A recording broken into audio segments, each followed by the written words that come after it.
Guys, what's up? This is the Hub 408, episode 150. Thank you guys for tuning in. We're going live right now, and we're going to share this too with everybody too. So make sure you guys go and share this right now.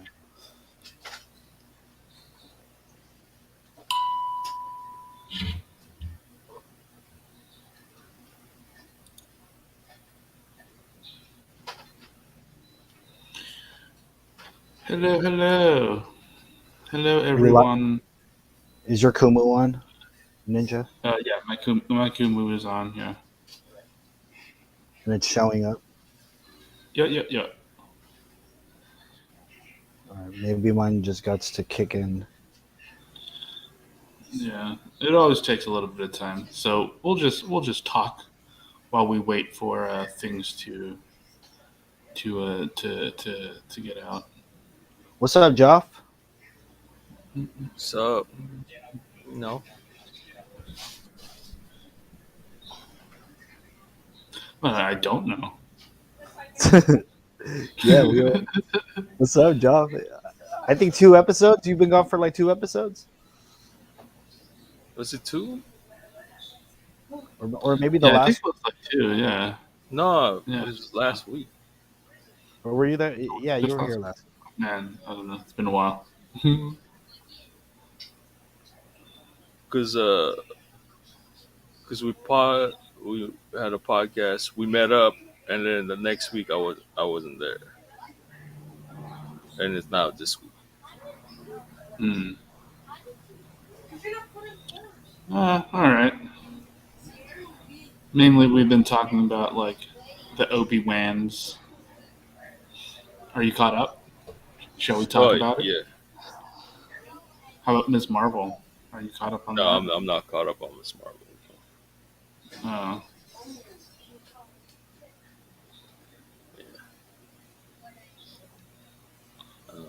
I mean, it's only the first episode, so. well, it's 2 episodes now. Oh yeah. No, I haven't watched the second, but I saw the first one.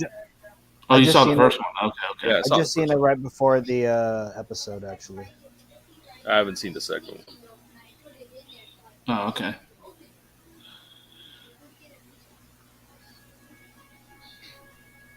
All right. What's up, guys? Ninja, go ahead and say hello to the people in your Kumu, I guess.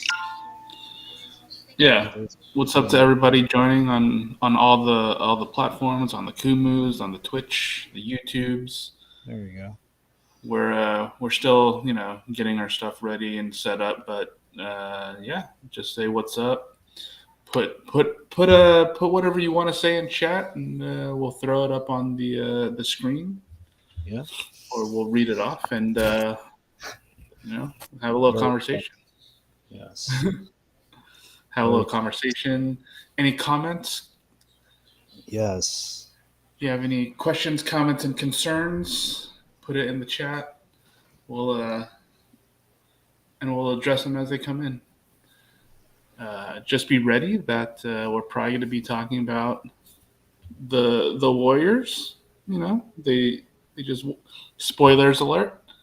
They won a championship last night, so we're probably going to talk about that a little bit. I'm going to do my best Kendrick Perkins impression. What's your? I don't know. It's too hard to think of hot takes for the Warriors. Too much of a fan, too much of a homer to think of a good hot take. If you're completely not into sports, the Warriors won last night, and this is a what Steph say? This one hit different, right? This one, yeah, it hit different. Yeah. This one hit different. A lot of people didn't think that they'd get there again this quick. There's other people that like, well, they should have been there, all that stuff. But I like the story of how they were kind of out of it for a while, and we're here again. Draymond had they a were cool. out for out of the playoffs for 2 years. Yep. Worst record in the NBA 2 years ago, 3 years ago, something like that. So yeah, no one expected it. It's funny how Draymond said, "Hey, welcome to the Warriors Invitational," Invitational, yeah. right? Um, Like Steph is petty, but I feel like Draymond is even more petty. Dude, all of them are. all of them are. Oh Wait, no, Yeah. for no. real. All of them are petty, sure, but sometimes I feel like Draymond is even pettier. Yo, I know this trio gets a lot of love, so let's start with Draymond real quick. I mean, Joff. What do you guys say about this man that got 4 rings for technically doing the things that they have no statistics for? You know what I'm saying? This is the guy that does all the stuff that goons used to do back in the day, but he's more of a refined goon. You know what I mean? He's out there. He's out there facilitating. He's out here doing all types of work. What do you think about him getting his 4th ring, and just some thoughts about Draymond? Petty Hardaway. You feel me? I mean, I like him. Because he's just do the dirty work type dude. Like, you don't, he's the all everything, like a multi tool. Like, you need him to score a little bit, he could do that. Or not so much lately, but Well, you not know, this series. it's This like, last game, though. This last yeah, game. it's like, it's stuff that, it's stuff that he does. Like, a lot of people saying, like, oh, triple singles. Like, if you, most of those dudes don't watch a lot of Warrior games where, yeah, like, you're right. Like, stuff that he does, there's no stats for. Like, he'll push a teammate to be in the right place because Steph's gonna Yeah. use the screen. Like, oh, Mm-hmm, mm-hmm. he'll wave him somewhere. Like, yeah, it facilitates like that, and there's no stats for that. You know what I mean? Yeah. So, I mean, I appreciate Draymond. It's, dude, that's what makes everything works. Like, everything fits. You know, all the stuff that they do. What Yeah, about you, Ninja? I definitely agree. Like Draymond Green definitely has a lot of stuff that he does that doesn't show up on the stats sheet, right? Like we all know that. Well, at least we in the Bay Area know that. Um, Because a lot of like people just think he's a goat.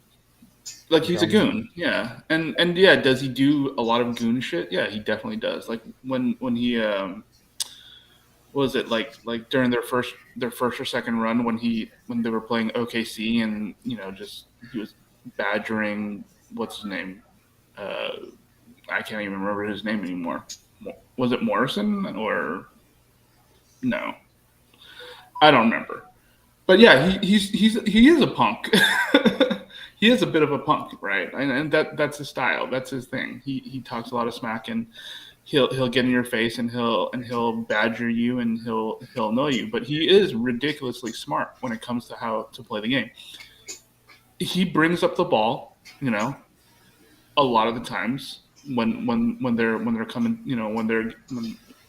when they're setting up their half court defense. His vision for the floor is ridiculous. Like he's definitely reminds me of a little bit of Magic Johnson being kind of like a point forward, right?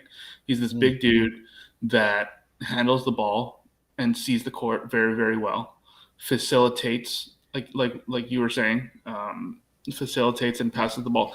Things that frees up Steph Curry and Klay Thompson from having to worry about, right?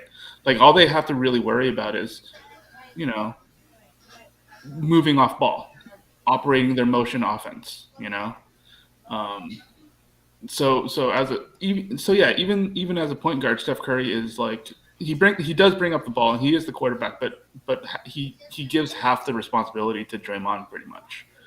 So Mm. yeah, he definitely takes a lot of like that load, that burden off of Steph.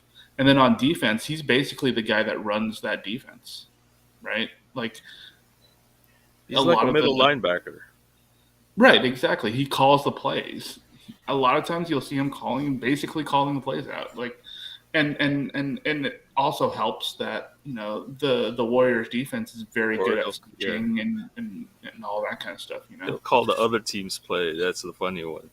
It's like, it's like he'll most of the time he'll guess right, or Yeah. not guess, but he'll know. Well, he knows tendency. I mean, him and Andre Iguodala, right, are their defensive are pretty much their defensive specialists, right? Like they're very much students of the game. They study the opponents. They know their tendencies.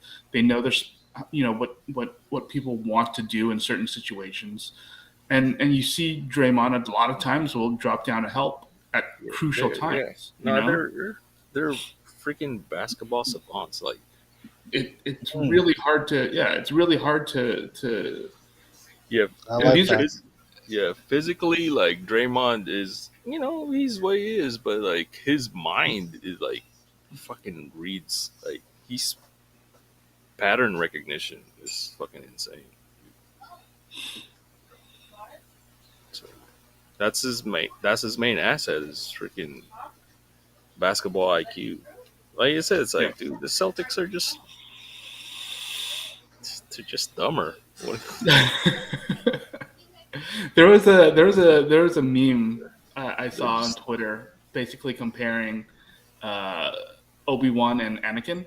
In the fight there's the lightsaber practice that they were having, yeah, and how Obi-Wan is basically the Warriors, and how the Celtics are Anakin, right? Like yeah, when the Celtics basically start to miss shots or allow easy shots and they start to get frustrated, you can see them basically exposing themselves, and that is pretty much because they're new to this, right? They're not as mature. They don't have the pedigree yet. I mean, obviously these guys are super talented, right? Boston is a ridiculous team. They just don't have that mentality quite yet. Jason Tatum doesn't have that mentality yet, right? man, fuck Especially that like, Kobe cosplayer. Fuck it. Kobe cosplaying motherfucking mom. This is Mamba mentality dudes like him, Booker. I'm like, stop cosplaying as Kobe, dog. the problem is, they're faking it till they make it, right? And I mean, and not to say that you know that's a bad thing, and it's a good thing to try and model your game off of somebody as good as a Kobe Bryant, right? Yeah, Kobe didn't answer his text.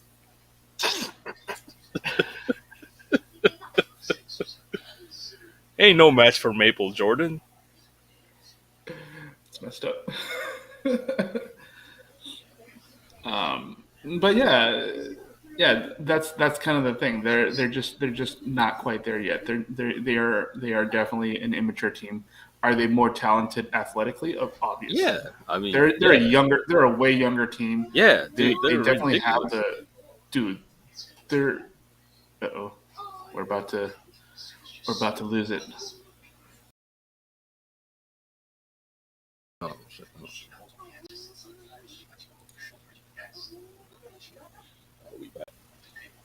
All right, go ahead, guys. But yeah, Boston is Yeah, definitely a ridiculously athletic team. But they are definitely like an Anakin. They don't understand the limitations. They don't understand what they can and cannot do in the finals. It's just experience. The more times they go to the playoffs, they'll definitely start feeling it. But just not right now. Boston definitely is, in your words, Jeff, a dumber team. I mean, they're inexperienced. You know what I mean? That core three or four guys from the Warriors have been here for many years. They've seen patterns of behavior in people's play throughout the years. So one thing too, to the haters or whoever, the naysayers or whatever, the Warriors beat the number one defensive team in the league. So it's not like uh, even though we might say they're dumber, I don't think it's necessarily that. It's just, I mean, they have a very, good lockdown defense. It's just experience also comes into play. Certain emotions, maybe, familiarities that they haven't gone through. I'm pretty sure in so Mm. many games, Steph has, not only Steph, but other people that have played this game have seen things happen that the intangibles, the things that we don't get to learn or talk about, to where, hey, that's what probably helped them get on, of being focused, whether it's being Right. laser focused or remembering, hey, on this last play, whatever it is. Um, yeah, I did see a couple of comments of, people are already picking this team that just won this ring for next year's ring already. You Yeah, know what I mean? they're favorites right now. I think 5-1.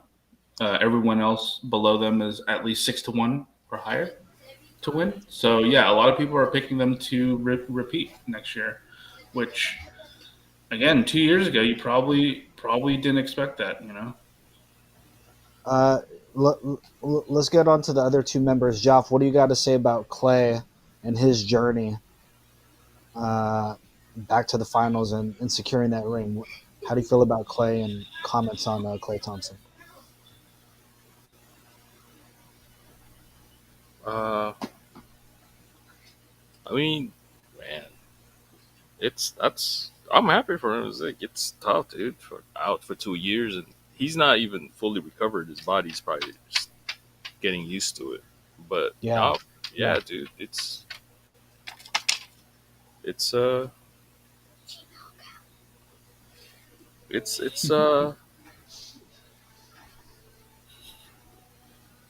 yeah, it's just hard. It's like you could tell, like look at his legs, like no definitions, no nothing. He's just playing. He's playing himself into shape. I mean, Mm. because he's missing a lot. He's not used to his new body yet. Dude. He's not used to it. And think about it, he's only dude. He's playing high level basketball. Last year he was barely jogging. Yeah, he came back in what, January, I Yeah, think, right? yeah. And you could tell he's pressing because in his mind he's still Clay Thompson, but his body's not responding. He's like missing a lot of shots that he usually makes. Mm. So Yeah, he's not. I mean, he hasn't taken over the playoffs like he used to, right? And yes, he just came back in January. I mean, in one of the post game interviews, he was talking to, I don't know, Lisa Salters or something like that, and he was basically talking about how, one part of the his during his comeback, right? He was playing in Santa Cruz, right, in the G League, trying to get his legs back and all that kind of stuff. And he basically said he was getting punked by other people, taking it to the chest. And Mm. obviously, for a guy like a Clay Thompson, getting worked over by D League guys, G League guys, it's like that has to be a little bit of motivation for him, coming back from that. 100%. And yeah, Hmm. and coming back from back to back injuries, back to back career ending injuries, right? Like he had two ridiculously severe injuries that theoretically takes a person out pretty much for the season, if not their career, right? The fact that yes, he came back to play high level championship basketball and still was able to contribute however he can contribute definitely speaks to the mindset of this guy. He is the quietest of the trio. He's the quietest. He's the guy that doesn't really say a whole lot. He lets his play say what he needs to say. Um, so the fact that he was able to still contribute and still make shots when they need to. I mean, he's not the same Clay, but he's still putting in his 3 pointers. He's still putting in his 12 foot. little mini jumpers, little spin around jumpers and whatnot. Still doing that. It's you know I'm I'm glad to see him back and playing and contributing. It's Hmm. two long years of not going to the playoffs for the Warriors, and he comes back and they make the playoffs, they make the finals, and they win their championship. So can't say enough about a Klay Thompson, right? I mean, these past 2 years before this season have been pretty desolate, very bleak. It's a it's definitely a ride that, I mean, I don't think too many of us were expecting that much from this team this year. Um, I mean, they started this year with a lot of people who were injured throughout the season. Well, they started the season with a bunch of people injured, and throughout the entire season, people kept coming in and out. People you thought that they were going to be like the future, but then no, they got injured, so you're not really sure what's going to happen. Um, but enough people stepped up for them to basically make it into the playoffs at a fairly high seed and make a run for the finals. So. Hmm. Um, I mean, yeah, it speaks a little bit about. I mean, it speaks mainly about Klay Thompson's perseverance, but it also speaks of the team and how they adapted without having a Klay Thompson, one of the, if not the best shooter, the second best shooter of all time, right? I mean, Of all he, time. yeah, dude, he is one of the greatest shooters. So yeah, it's so I'm still processing a little bit about what happened, and very excited for the future and seeing what there is to see. And one thing I wanted to add, well, we kind of talked about it before we went live, but he used the phrase "holy cannoli." Yeah, I don't remember again. That's a very I'm a Norm Macdonald fan, so that's a very old timey. You know what I mean? Ain't nobody yeah. using that. So that's kind of funny Nobody that he. uses that. Old white Um, people say that. yes, yes. Um, let's talk though about the man, the MVP, Yeah, Steph Curry. By the way, when they were announcing his MVP, remember how he was like, rocking his head, all that stuff. Like that was awesome. That was my favorite post celebration moment of, like, he's like, yeah, I got this. You know what I yeah, mean? yeah. Like that was pretty awesome. Joff, Mhm. how'd you feel seeing this dude, this uh this gentleman Steph Curry. that replaced your favorite warrior of all time, Monte Ellis? Dude, Or, I'm not a Monte guy, dude. I oh, hate I thought you Monte. were. No, I thought you No, were. dude, that's No, you're not.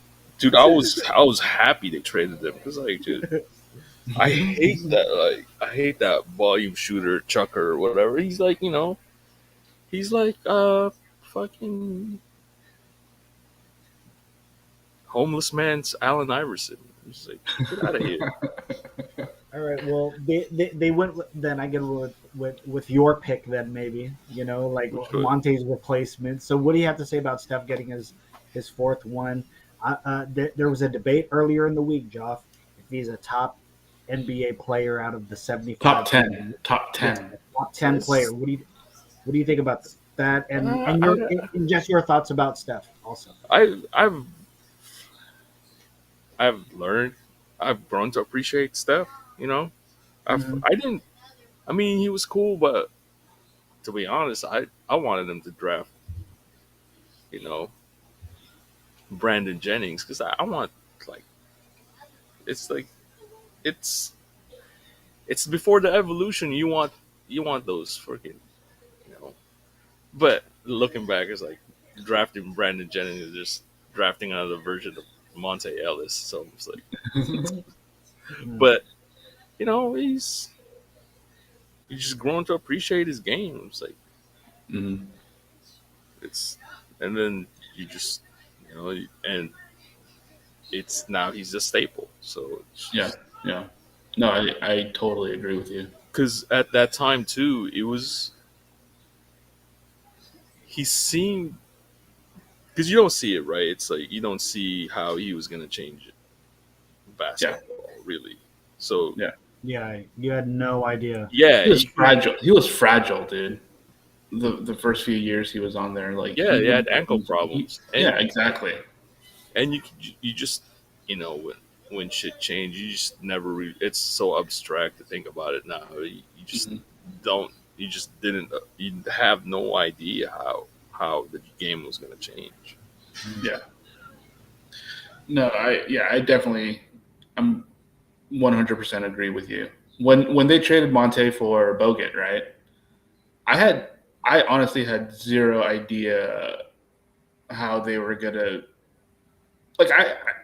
I mean, obviously, we don't know how they were gonna build it. I don't even think they exactly knew how they were gonna build that team. You know, Mm.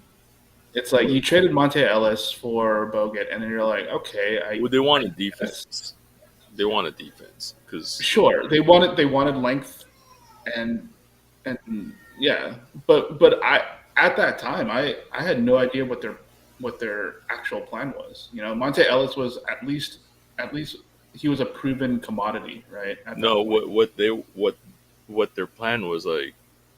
We have to prioritize defense because, like, yeah, the Warriors' history at that point is like, yeah, we have fun guys who can score, but they Hmm. can't, like, you know, they can't really defend nobody. It's like your ceiling is pretty much the second round. You know, Yeah, yeah, you'll but have at fun that If scoring time, if nights. that, if that, yeah, right? but at that time, it was also you're replacing a Monte Ellis for Steph Curry, right? And Steph Curry again was I remember his first few years, he was way more injured than he was. Yeah, Well, but maybe not way more, but he was very often injured. So I was curious and had no idea what that was about. He like, and if you say they were trying to go more defensive, Curry at that point did not speak. You know, was not demonstrating like a defensive guy. You yeah, know. but you can't play them both. That's why they chose Steph. It's like we can't have Yeah. two guys that can't defend in the backcourt. So fuck out of here, Right. Monte. Get Well, out of here. and that's what I'm saying. In my Yeah. brain, I was like, but at least Monte is a known entity, a known commodity. Whereas at that point in time, I had no idea what Steph was about. You know, Well, they're like, projecting him. They were projecting him as like he was gonna be like Steve Nash, and and not. and Very but much. again at that time, he was injured so often that I could not see it. So I don't think anybody saw this, right? But that no, I don't gradual think. hard work that he put in, Mhm. of continuing to get better. I seen this one timeline about from the dark years all the way up until right now, almost up until right now, and the improvement of him as just as a player, and also as seeing how the squad changed up and got better, like how they brought when Clay was then put into the system, Mhm. how it's not like he was a killer off top, but he Yeah. was. You know when I started liking Steph, like hey, Steph's kind of an asshole. I like he's kind of a dick, dude. He's like, I mean, he gets away with it because he's like a nice dude, but like Yeah. on the He court, was small. Yeah, he Hey, had the Ludo. baby face.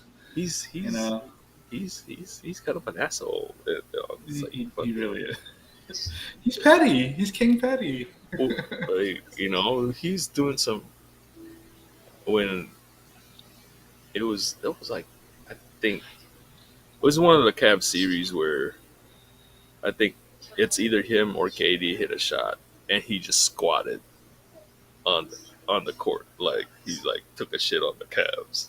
It's like hilarious. It's like what is this? Like what's the like he's the type of dude that get away with fucking some corny ass celebrations and shit, and then he's like Hmm. and it's kind of funny because he's a dick. Freaking, I But I thought it. think we, Joff. But I think when you go through all types of bullshit, I think you end up becoming that. You end up becoming hardened to where maybe to somebody you might come off as standoffish or come off as pompous or a dick or an asshole or whatever. But I think Steph has definitely earned that But right to but act a it's certain not. way, But even though he how? is known as a nice guy. Yeah, no. But he like. But when he does all that stuff, right? It's you. There's no. There's no. You don't sense that it was mean spirited. Not like not like KG, right? KG's like, no, this guy's a fucking dick. This guy's a straight asshole. Or Draymond, he's like, no. Like when he shows you up, he's like, man, this guy's an asshole. Like Yeah. for real asshole. Like Steph, he's just kind of like he's just fucking with you. Yeah. Mm. It's kind of like he's just messing with you, but it's not mean spirited, you know. Mhm. Like as far as malice and trying to. Oh yeah, he's trying to embarrass you, but it's not like it's It's not not. like Jordan. Yeah, yeah, It it's doesn't not. feel You like that. It don't. doesn't feel like that. Yeah, Yeah. you don't But he sense does that. have, but he does have a Jordan-esque trait about him that if you do talk to him, Hmm. or he will find certain things to where it's like, hey, I'm going to use that, Yeah. and I'm going to better myself just off that one comment, or maybe this one player is saying something, you know, to where Mhm. he'll turn it on quick. You know what I mean? And I think the motivation of the last game, even though they had won the last game, right? Like they had to win, game six. And he said that he was so disappointed in himself that you knew, he was going to show up for that championship game. And not only that, too, shout out to the greatest white man in the history of the NBA, Steve Kerr. You feel me? Looking like parallax, you know what I'm saying? Just like hella ringed up. But he guaranteed a victory before this. I Well, don't because think they he's ever figured him done. out already. They figured out Boston already. Yeah, so he was like, I guarantee we are going to win tonight. Once And that's he that's just has kind of is like supreme confidence in his team, and I think Steph had something to prove. I honestly thought, the legend of Game Six Clay would no, he would was come out pressing. maybe. Clay was pressing. Yeah, dude. He Yeah, wanted, well, yeah, he wanted to prove that name. So I was like, that's the only thing I was worried about. It's like yes. I don't want Clay to like just come out hunting shots because he has to live up to his Game Six Clay name. But guys, if it wasn't Steph, my MVP for this entire series would have been Wiggs. Andrew Yes. Wiggins just Hmm. completely balled the Sure. fuck out. You know what I mean? He was consistent. He may not have been throwing like high averages as far as points and all that stuff, but he was definitely putting in that work. No, it was still pretty high from what I Yeah. think, like Um, 26 points or something like that average. Again, I don't know if this guy's gonna stick around. I hope he does. Because He's getting paid, dog. if you look at the guys that they do have that weren't used, you know what I mean? We talk about the original core three, but they're kind of like the Spurs now, where you can build upon the guys that you have. You know what I mean? Yeah. And present them like, hey, this could potentially be a dynasty that we have. Dude, it Like was moving forward. it was pretty Go ahead. funny because Draymond had a like, dude, What up, Isaac? he has his post game like the podcast on the podium. Yeah. Yeah, Hmm. Oh, Oh, we lost Joff real quick.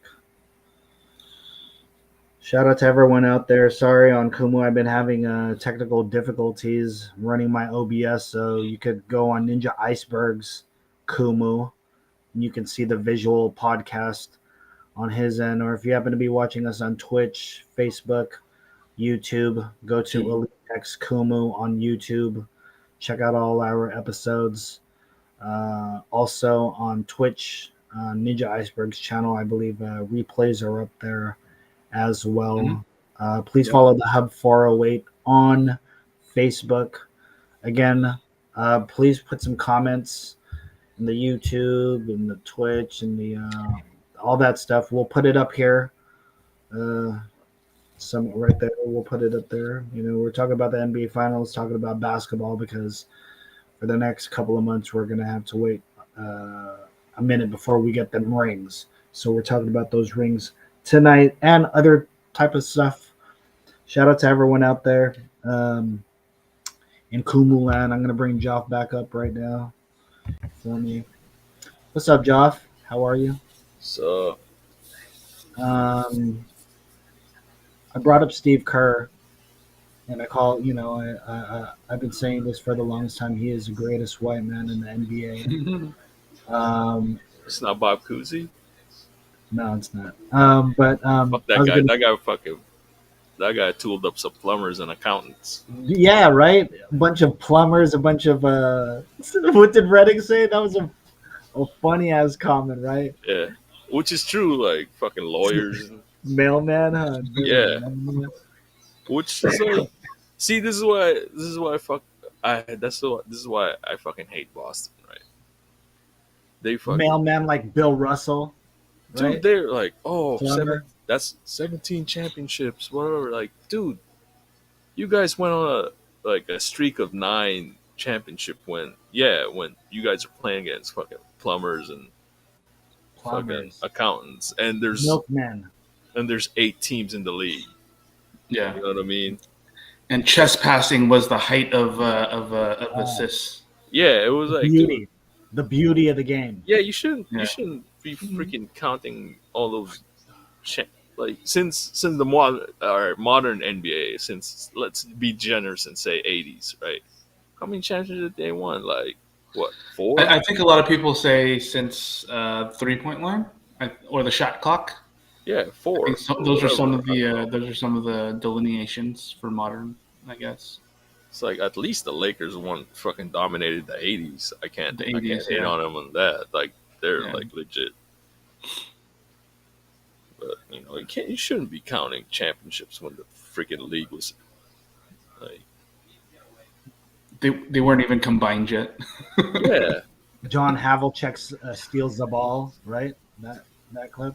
Right? No, but wait, hold on. Steve Kerr is the greatest white man.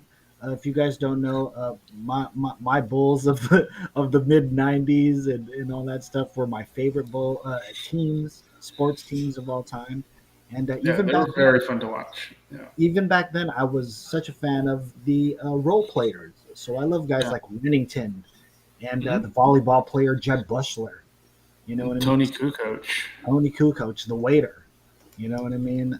I just love these dudes. So to see Steve Kerr not only, he was a guy that you rooted for because after that Bulls team, everyone kind of, you know, uh, they didn't do so good. But the Hey, one man, Bull, he didn't back down to Jordan. He fought yes, Jordan, dog. yes, and the one Bull that continued to win rings, he won 2 more, right, with San Yeah, 2 Antonio. more with San Antonio. Yeah. Yeah. And not only that, got 4 as a coach here. So. Mhm. I like how some people were talking about how he wasn't that instrumental in those championship teams, and it's like, I mean, he made some really clutch threes. Dude, the You know, game, 100%.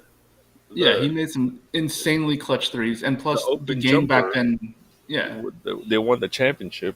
Like, right. But seal that it When also he told wasn't the game Jordan, "I'll back be then. ready," right? He told Jordan, "I'll be Yeah. ready," Yeah. right? Yeah. That's classic, right? Classic Steve Kerr.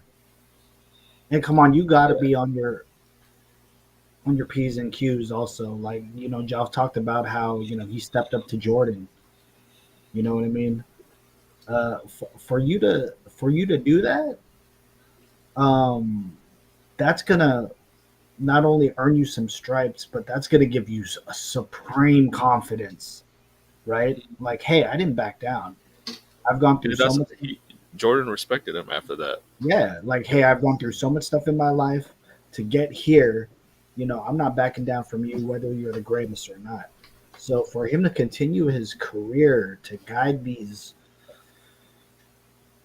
I think I might have talked about this on the last episode, but I love Steve Kerr even as an analyst. I always thought he was funny. Like whenever they would do like those roundtable discussions, Steve Kerr sometimes would be the token white dude. You know what I mean? Yeah. In the group, and he always had great, you know, um, he was just great as a talking head. So Mhm. as soon as they put him in the coaching system, I was skeptical. You know what I mean? Because of what was Didn't- previously there, and if it was going to get better or anything like that. So for him to for him 8 years later, you know what I mean, to be here again, you know what I mean. Even he said this one's a little bit different. Also, Mhm. Yeah. you know, Yeah. so, should have been the coach of the Knicks, but the Knicks fucked up and lowballed him. mm.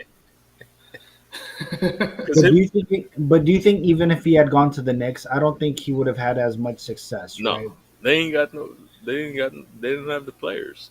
Yes, correct, correct. Like the Warriors already had a roster, and I mean, they had already made the playoffs before, they already right? had a roster. They just They like were ready. Yeah, they just didn't know how to put it all together. I they guess just Mark figure out Jackson like can really figure it out. yeah, he was like oh you know Uh, Let me start off with you, Joff. What was your favorite moment from either this last game or just the entire finals? What was your favorite moment? with the Celtics. They didn't call like they don't really call plays. Their coaches ask them like just to play harder. It was fucking hilarious. There's no adjustments, no nothing. It was like it's like Well, I mean, to be fair, first year coach, right? it's like dude, just like there's no adjustments, no nothing. It was like you play harder. I'm just like dude, they're dumb. They're dumb as shit. Don't you gotta adjust them. You gotta teach them to like yo fucking Jalen Brown. You fucking can't dribble for shit going to the left. Maybe stop doing that. Stop fucking forcing. Because like you could tell like when every time he starts driving in, like fucking everybody's like, oh shit, fucking candy time. Like he's just gonna pick him. I mean, I don't know. Maybe he's sick of fucking telling him, yo, we talked about this in the meeting already. When they do this, this is what you have to do, and then maybe fucking you guys are just not listening. You know what I mean? I mean, that's true. They always talk about how Steph is very coachable, right? Like Yeah, maybe yeah, how the maybe they Warriors made, are very coachable. Maybe they're not coachable. I don't know. yeah, maybe they are like, dude, we went over this in the fucking pregame meeting, you know, Mm. because like, how could it always be like, how could you always turn the ball over? Like, turning it over in the same way. That's why when the Warriors like figured it out, it's like, oh yeah, these guys are dumb. We figured it I out. mean, the Warriors are very bad at turning the ball over as well, right? They Yeah, just but mitigate. like They just know how to mitigate their mistakes. the Warriors turnover is maddening because like their turnovers like motherfuckers just trying to be fancy. Yeah, they Like take Mhm. one too many passes. I feel like. like instead of making the simple pass, like oh Yep. man, I'm gonna throw it behind the back bullshit, thinking like somebody's gonna be there. I was like, oh shit, bad angle or whatever. But like the Yeah. Or like when Celtics, Steph throws out the high pass, yeah, like over his head. Or the behind the back, the yeah, blind Yep. passes. Yeah. like shit, like that's kind of like all right. It's like these dudes are fucking trying to be fancy, but that's always like you kind of just that's who they Yeah, are. try to You be, just yeah. that's who they are. So you just accept that. Like Especially with the threes, right? If they're not hitting these threes, they will continue to keep shooting no matter what, or take ill, that's what they are. Yeah, ill, that's ill shots, like ill advised shots. Like don't, like we don't need a three right now. You know, but you that's can who drive they it to the are, dude. basket, right? You That's can who drive they it to the are. You know what basket. I So, mean? Yeah, mhm. that's maddening. It's just that that's that's who they are. You just have to accept them like, for Yeah. that. What up, Jules? But the nice thing about it is that when they're off, they're bad, right? But they're not off that often. You know, and I think that's kind of the thing too is they're Mm. not bad. They don't have many off days, right? As a team. That's, I mean, that's kind of their thing. They'll play through the bad stuff. If something's not working, they can switch, right?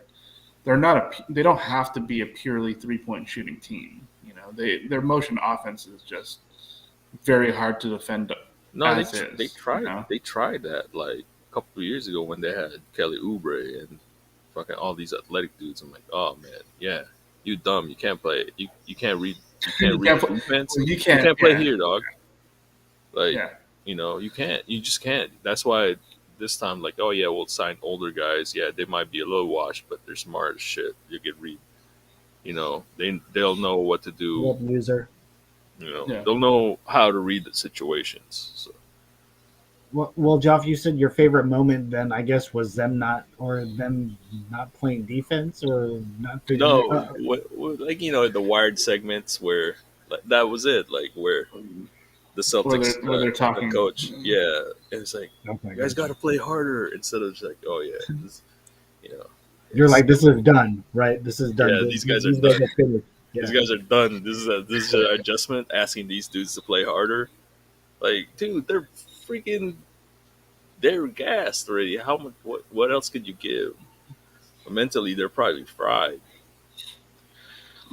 Yeah. Okay. 'Cause Well, they have I think they only have like an 8-man rotation. No, no, it's like 6.5. Crazy. Like it's like, dude,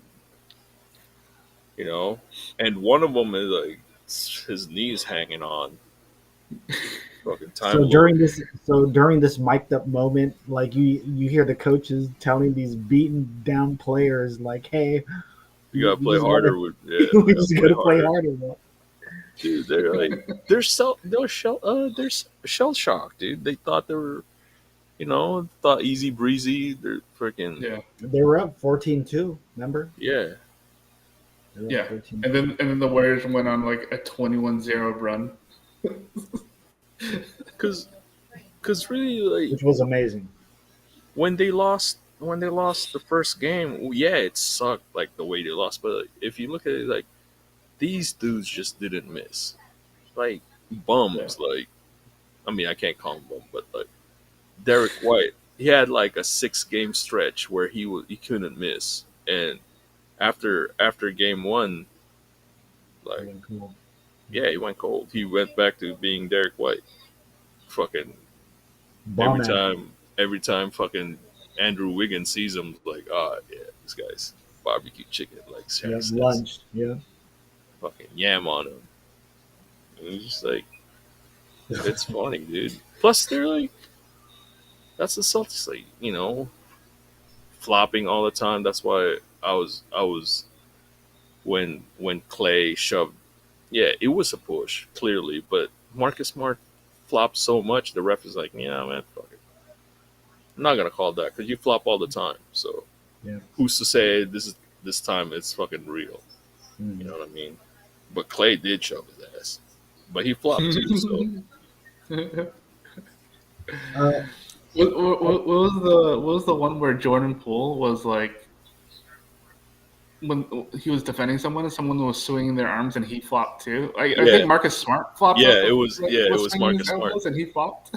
yeah, that is karma. Cause like, and he got the call. He got the call. yeah, Jordan Poole got the call. It was like, cause like, dude, you flop all the time, dude. The ref's probably sick of you flopping, so they don't call that shit anymore. Like, real quick before we get to Ninja's choice, I do have a favorite NBA, or I have a favorite moment from the finals, and you mentioned Jordan Poole right now. This moment had nothing to do with nothing, but I think the moment was either. I mean, I have it on replay, right? You know how you could replay, the live or whatever. Where I think it was a foul, and I think they were going to either go to a TV timeout or whatever. It was a timeout situation after. But it's a long shot, and it's Jordan Poole like talking to. I think Draymond talks to the referee, talking shit like I shouldn't have gotten that foul right now or whatever. And then Jordan Poole talks to him too, and Jordan Poole all of a sudden just goes like he does this face like, and he does this whole thing where it was like It's like that there's no cameras on you or thinking, right? But the view is, so I'm watching it on my tablet where, they're showing you know, the basket from far away. You're kind of like maybe at half court. There's all kinds of people coming in, because it's halftime, or it's a TV timeout or whatever it is, and like Jordan Poole like looked at this like you just see this face, all of a sudden like a little face, like like His like face. yeah, like talking to the ref, like he asked him something, and then all of a sudden he just does a funny smirk, like like and he's like, it's one of those like, oh, dude, are you acting right? It's so good. It's so good. Like it's a candid moment. That's what it is, There, right? there was another one with Jordan Poole. It was fucking hilarious. Uh, he thought Steph was gonna shoot a three because he was on the sideline, because Steph was gonna shoot by the bench, right? Their bench, and Mhm. Jordan Poole like ready to celebrate already because Steph was wide open, and Steph changed his mind. Like he didn't shoot the three, and he was like, "Oh shit!" He was jumping. He called it already. Oh, this shit's going in. He fucking put his hands up already, and Steph was like, "Oh no, not shooting this. Been taking time." Well, Jordan Poole definitely showed up. I mean, throughout this entire playoff series and finals. Ninja, what about you? What was your uh, favorite moment from the finals? It's kind of weird Uh, how our favorite yeah, moments are not really like not really game authentically moments. Yeah, funny. Yeah. Yeah, yeah. So, what was your favorite, Ninja? I'm gonna say the fans saying that Jordan Poole is taking over Clay's spot. Mm. No, no, I'm just kidding. But that was some shit people are talking about how because Jordan Poole was like starting to take over the game here and there that he's taking over Clay's spot and there's beef between Clay and Jordan Poole and I'm like that is the most ridiculous thing I've ever heard. Like no, yeah, that's not a thing. it just Jordan takes. Poole's good. Yeah, Jordan Poole is an amazing player, but that's just ridiculous And to he's say that. funny too. Look at his facials, dude. Like this guy has Yeah, a funny, like his reactions are very funny. Like yeah. I would expect these type of facial reactions out of Gary Payton Jr. Gary But, Payne, yeah, Gary Payton Jr. is more he's more chill than his dad, right? yeah. I think he's a No, he little bit, definitely is. Yeah. even though he'll yak on you, right? He got his Mm-hmm. dunk in Oh, on this finals, but mm-hmm. the way But yeah, my Jordan Poole just has a yeah, great personality. He has just such a mm-hmm. great personality. Yeah, Yeah, so yeah, it was during that timeout where it's a wide shot, and he just looks like a ref, like he exactly does that, like what, like, and he just walks to the bench like it's nothing. mm-hmm. So Um, again, but yeah, yeah. My I'm gonna say my favorite thing isn't really like one thing, but it was like I think game five, like in the fourth quarter, hmm, when Draymond Green was just could not knock down any shots. Steve Kerr basically would sub him and pull in and out on defense and offense, hmm, and he just kept on doing that for like I don't know the last half of the fourth quarter because he knew Draymond Green because he wasn't knocking down anything that they couldn't get the spacing right. You know, he wasn't a threat. He wasn't doing as much as he could be doing. Um, so Steve Kerr would take him out on offense, put in Jordan Poole when he could, and then when they needed to get stops, he would sub Draymond Green back in for the defense and take Jordan Poole out. And I think right there is exactly the kind of like coaching that Steve Kerr brings with him. You know that hmm, kind of just that kind of thing where you're just constantly moving greatest white man pieces. ever. Right, and it goes back to what you were saying earlier about how yeah, I mean, greatest white man ever, sure, I guess, but sure, but yeah, it's just that kind of stuff that it's those little things that you know you don't really think about, but that's kind of what this team is about. You know, if you're not hitting on all cylinders, if you're not if what you're known for is or you know if you're not contributing in one way, you're going to contribute in another way, right? Like like like look at Gary Payton. You know, he is not a shooter, right? But what does he provide? His defense is probably one of the most off the wall, like the most bonkers defense. Mhm. You know, like the guy averages like 2 steals a game or some shit like that, which is Mhm. like which is ridiculous. You know, he frustrates players. He bothers shots all the time. The guy plays up on people that needs to be played up on. His hands are ridiculously quick. You watch videos on GP2. That guy's defense. He's now known as a defensive specialist, right?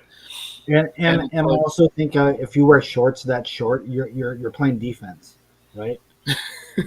Dude, you wear some short shorts, dude, right? So you're definitely playing defense if your well, shorts are. you need that mobility, right? You Yeah, need to yeah. move. Yeah. He's trying to But lock yeah, you down. so exactly. But yeah, so it's basically yeah, so it's just the adaptability of this team and how you how if one thing isn't working, you know, you'll adapt and you do something else. Steph Curry the other day made 0 threes, right? Mm, Probably one of the worst games that he's had in the finals. They still won. Why? Because they adapted. The rest of the yep, team could pick up the slack. Even though he was not hitting on all cylinders, he's still a threat. He's yep. still a threat, And and he was definitely willing himself. He just kept chopping at whatever was holding him Mhm. down. He was not trying to let that frustrate him, even though it was frustrating. What Joff yeah, said sometimes about when these guys are taking these threes, sometimes it's nerve wracking, it's It's not. frustrating. It's not. Oh, he had a bad shooting. He shot bad, horrible from three, but like everything else Mhm. is like, dude, he had 8 assists and like from he was 7 of 13 from two, something like yeah. He had like 16 points or something like that. yeah, because But it's I just Yeah, over I 9. mean, eight rebounds, some Yeah, if shit. we're talking about high basketball IQ, though, if we're talking about high basketball IQ, my whole thing is, well, if it's not working from you from London, either hit that mid range because you can hit that mid range, or take it to the basket. I Yep, mean, yep. we didn't see too many Warriors taking foul shots. You know what I mean? There was not really a lot of drives to the basket. Oh no, no, Um, there were a lot of drives to the baskets. They just weren't getting calls. well, that's one That's thing too. I was basically going what to was say going on. about that last game. What's up, Jason? Um, Well. Okay. um, yeah, or yeah, continue what you were saying. I totally got lost. What was I saying? Oh yeah, yeah. Like you were saying, they weren't really getting to the foul line, but they weren't getting as many. They just weren't getting the calls. Correct. Boston was getting way more calls on the drive, but yeah, they were making a lot of moves to That's the the basket. yeah, A that's the funny lot of thing. points in the Boston paint. complains all the time that they're getting calls like, dude, you guys shot more free throws. Yeah, Y'all missed 10. That's fucking you guys Yeah, left that's points on that's the your line, fault. That's dummies. your that's like fault. like when you miss more than 10 free throws and you turn the ball over 15 more times, you're not gonna win the damn game. Yeah. That's Game six, that's a they turned it given. over 22 times, I believe. Yeah, Stupid. and a Yeah. third of that came from Jason Tatum, so that says a lot of shit. Um, Yeah, we're talking Jason Tatum favorite moment of the finals. and the ones that we talked about, Kobe surprisingly, were not cosplay. even anything really in play. We're just talking about. Joff Yeah. said, "Joff, what was your favorite?" We'll give you a rundown of what it is. Joff, what was your favorite moment from the finals? Yeah, when during the huddle, like there's no adjustments. Like Yeah. it's like just asking him to play harder. That shit is funny. He's talking about Boston. oh, Yeah. we're talking He's about talking. Boston. Okay. Yeah. My favorite moment in the finals was there's this one. I think either Draymond fouls, and then they go to a timeout, and then you see Jordan Poole talking to the ref, and he gives him a funny look where he goes like, Yeah. and then he just like goes to the bench. It just and it's a wide shot. It's just a really weird moment, but I found that funny. I did, and that's in Game 6. So and Ninja, your favorite moment was The in Game 5 when Steve Kerr was subbing Jordan Poole and Draymond Green constantly in and out to make up for the fact that Draymond's offense was not there, but needed him for the defense. So Jason, what about for you? What is your favorite moment from the finals?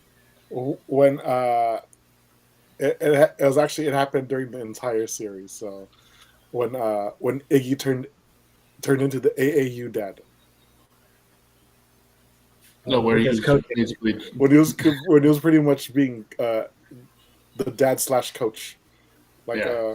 hella, like either it was either at Iggy or at GP2 or whoever. I'm like, damn. And this guy wants to start a business. He should just be the assistant head coach on the side too. So yeah, that was Yeah. like a I think he but would do a pretty good job. yeah. I mean, that guy's basketball IQ is like off the charts too. Well, if you think about who they have behind the scenes, I mean, they have Iggy, who's still on the team. He might either retire from the team, but he'll always be with the team. So it's guys like him, I mean, he's got 4 rings. Barbosa. Yeah, Who else is on the team? Right, Sean Barbosa still plays. Livingston. So, Yeah, yeah, Sean Sean Livingston. Livingston still with. Yeah, So I think Zaza. So yeah, Zaza's still yeah, with him. yeah. So I think when you get out of it's kind of like Miami. Remember the Miami Mafia? How like as soon as you play for the Heat and you put in your time and work, maybe there's something for you at the front office. So like the Warriors are instilling this yeah, I think that's culture. They're instilling this culture of like, hey, former players that did really great for us, we'll have them in these coaching positions. So what Jason was talking about Andre Donald Iguodala, Foyle. Andre Iguodala, like getting in these players' ear. The most prominent one for me was when he got in GP's ear. Right, he was really like, hey, like he talked to him while GP was still in the game, but when GP subbed out, he was like, come here and let me talk to you, because him and Draymond were like, dude, he's not listening. There was this one moment where him and Draymond are talking together, and he's like, dude, he's not listening. He's not listening. And Draymond shaking his head. So when GP comes over, Iggy has some shit to tell him, like, hey, yada, yada, yada. So that's actually a pretty cool moment right there, Jason, for your favorite finals moment, I would say. Hi, Marjorie. How are you? I don't know if you're still here, but Marlon F. Santos. Hi. ¿Cómo estás? Yeah, this is a Hub 408, episode 150, rings and other things. Talking about the Warriors, and I'm getting this latest ring that we won't be able to see until opening day of the upcoming season. So we got a long way until then. Any last thoughts though on the Warriors' spectacular season to get back? A lot of people did not think that they would be back this quick. You know what I mean? But like for a lot of people, they're like, "Hey, it was on time." Things were in its right place and stuff. So, Joff, any last thoughts on this before we move on? you're welcome, Laker fans. There you go. Exactly. You're welcome. Feel like Laker fans. We Eskimo bros now, dog. Nah, We hell no. we smashed the Celtics on their home court. Hey, we're the second team Yeah, right I mean, to ever do it, we good. which was kind of awesome. We good. We good. But hey, you're welcome, motherfuckers. Like I said last There you week, go. it was like a And win-win. and also you fucking bandwagon motherfuckers. It's okay to put away the LeBron jerseys. You guys can fucking wear your Warrior jerseys again. Fucking suckers. You know what I mean? Put away the Laker jerseys. It's okay to come back now. No, I know you got a couple of fucking a town fucking KD jerseys too. You fucking suckers. Get out of here. All right, there you go. Jason, what about you? Any last words regarding these finals and stuff? Oh,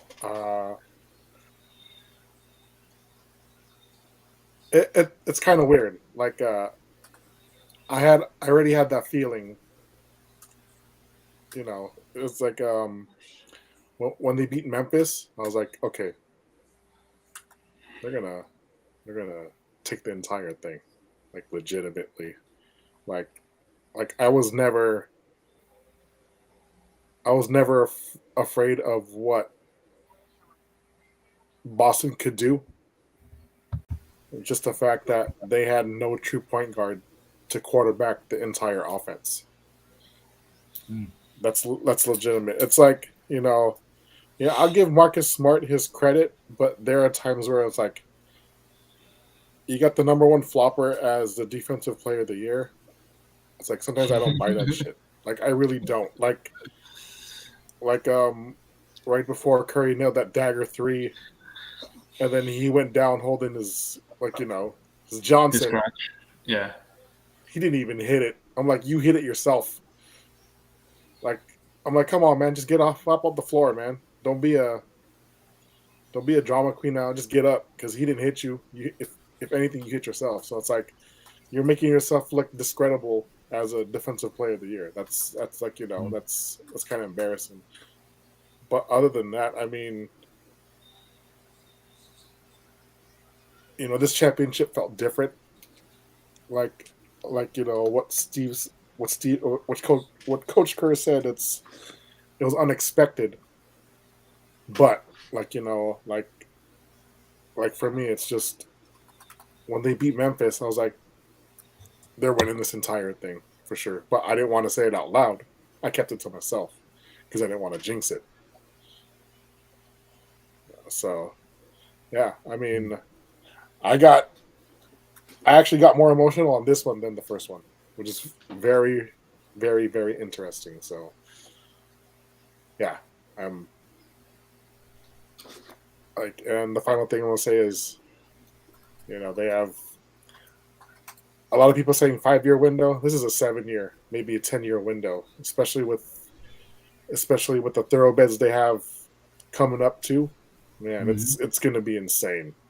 It's going to be crazy, and just the fact that let's see if they could keep this team together. Yeah. I mean,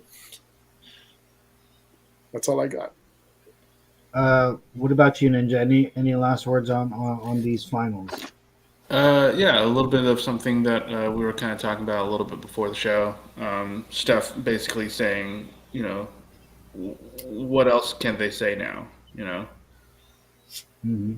And I think it's weird. Like this team is so, I guess, different from what we were used to, what we were growing up watching basketball. The way basketball was played Yep. for from like the 80s until like these Warriors.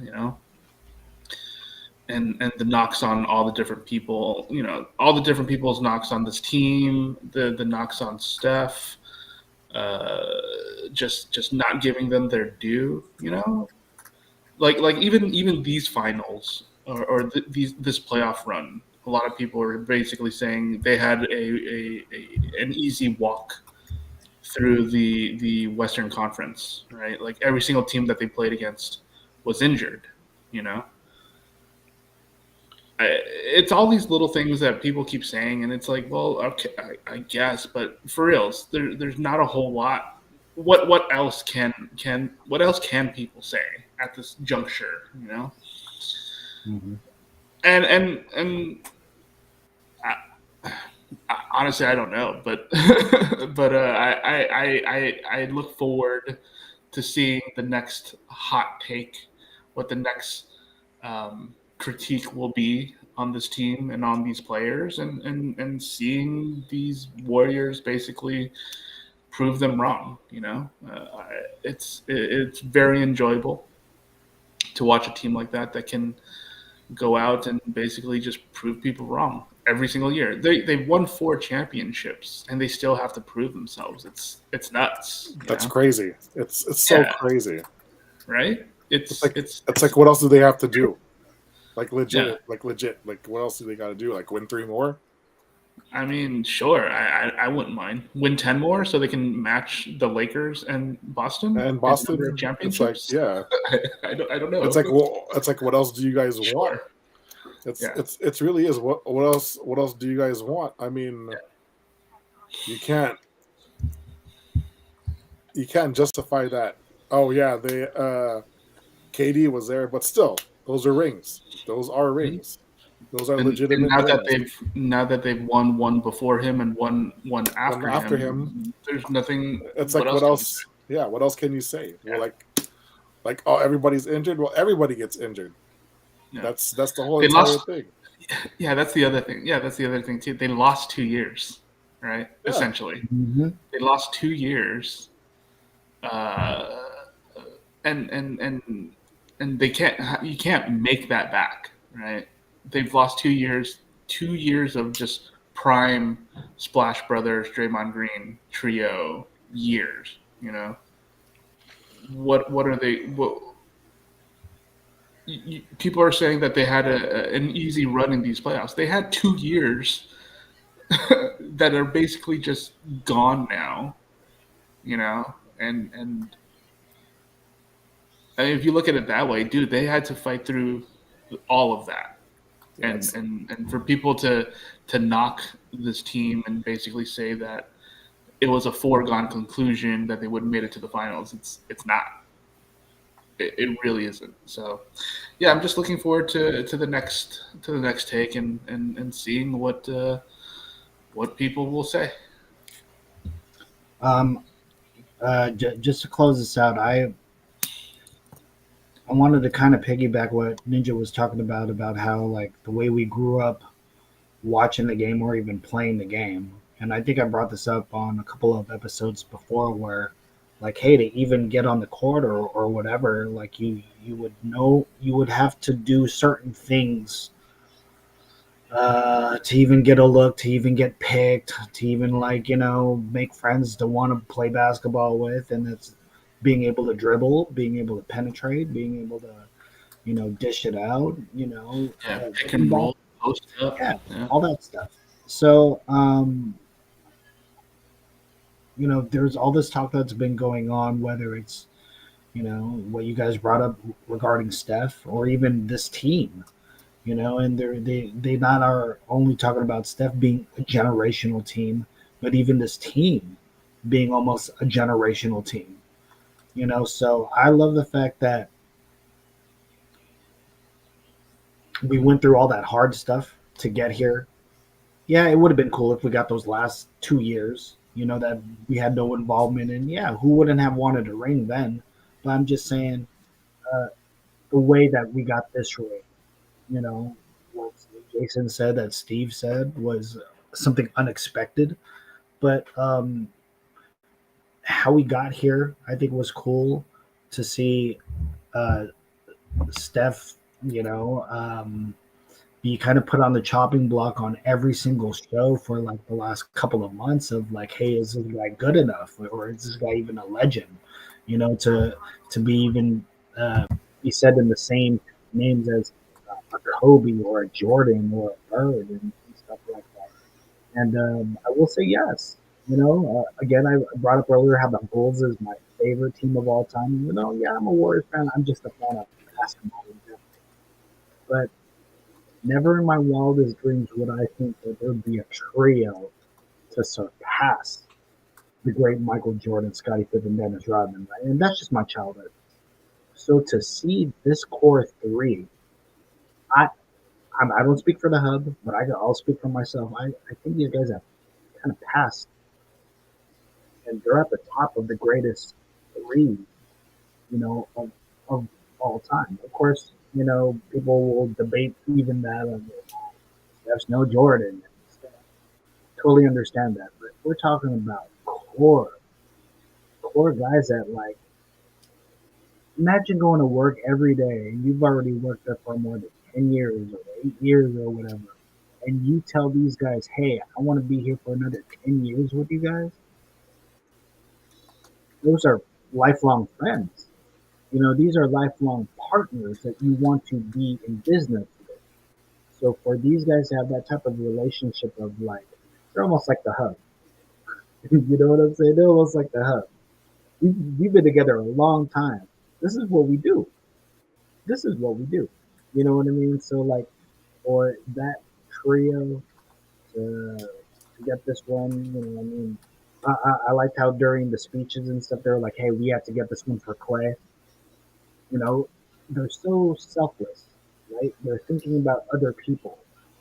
They're thinking about other people while trying to get.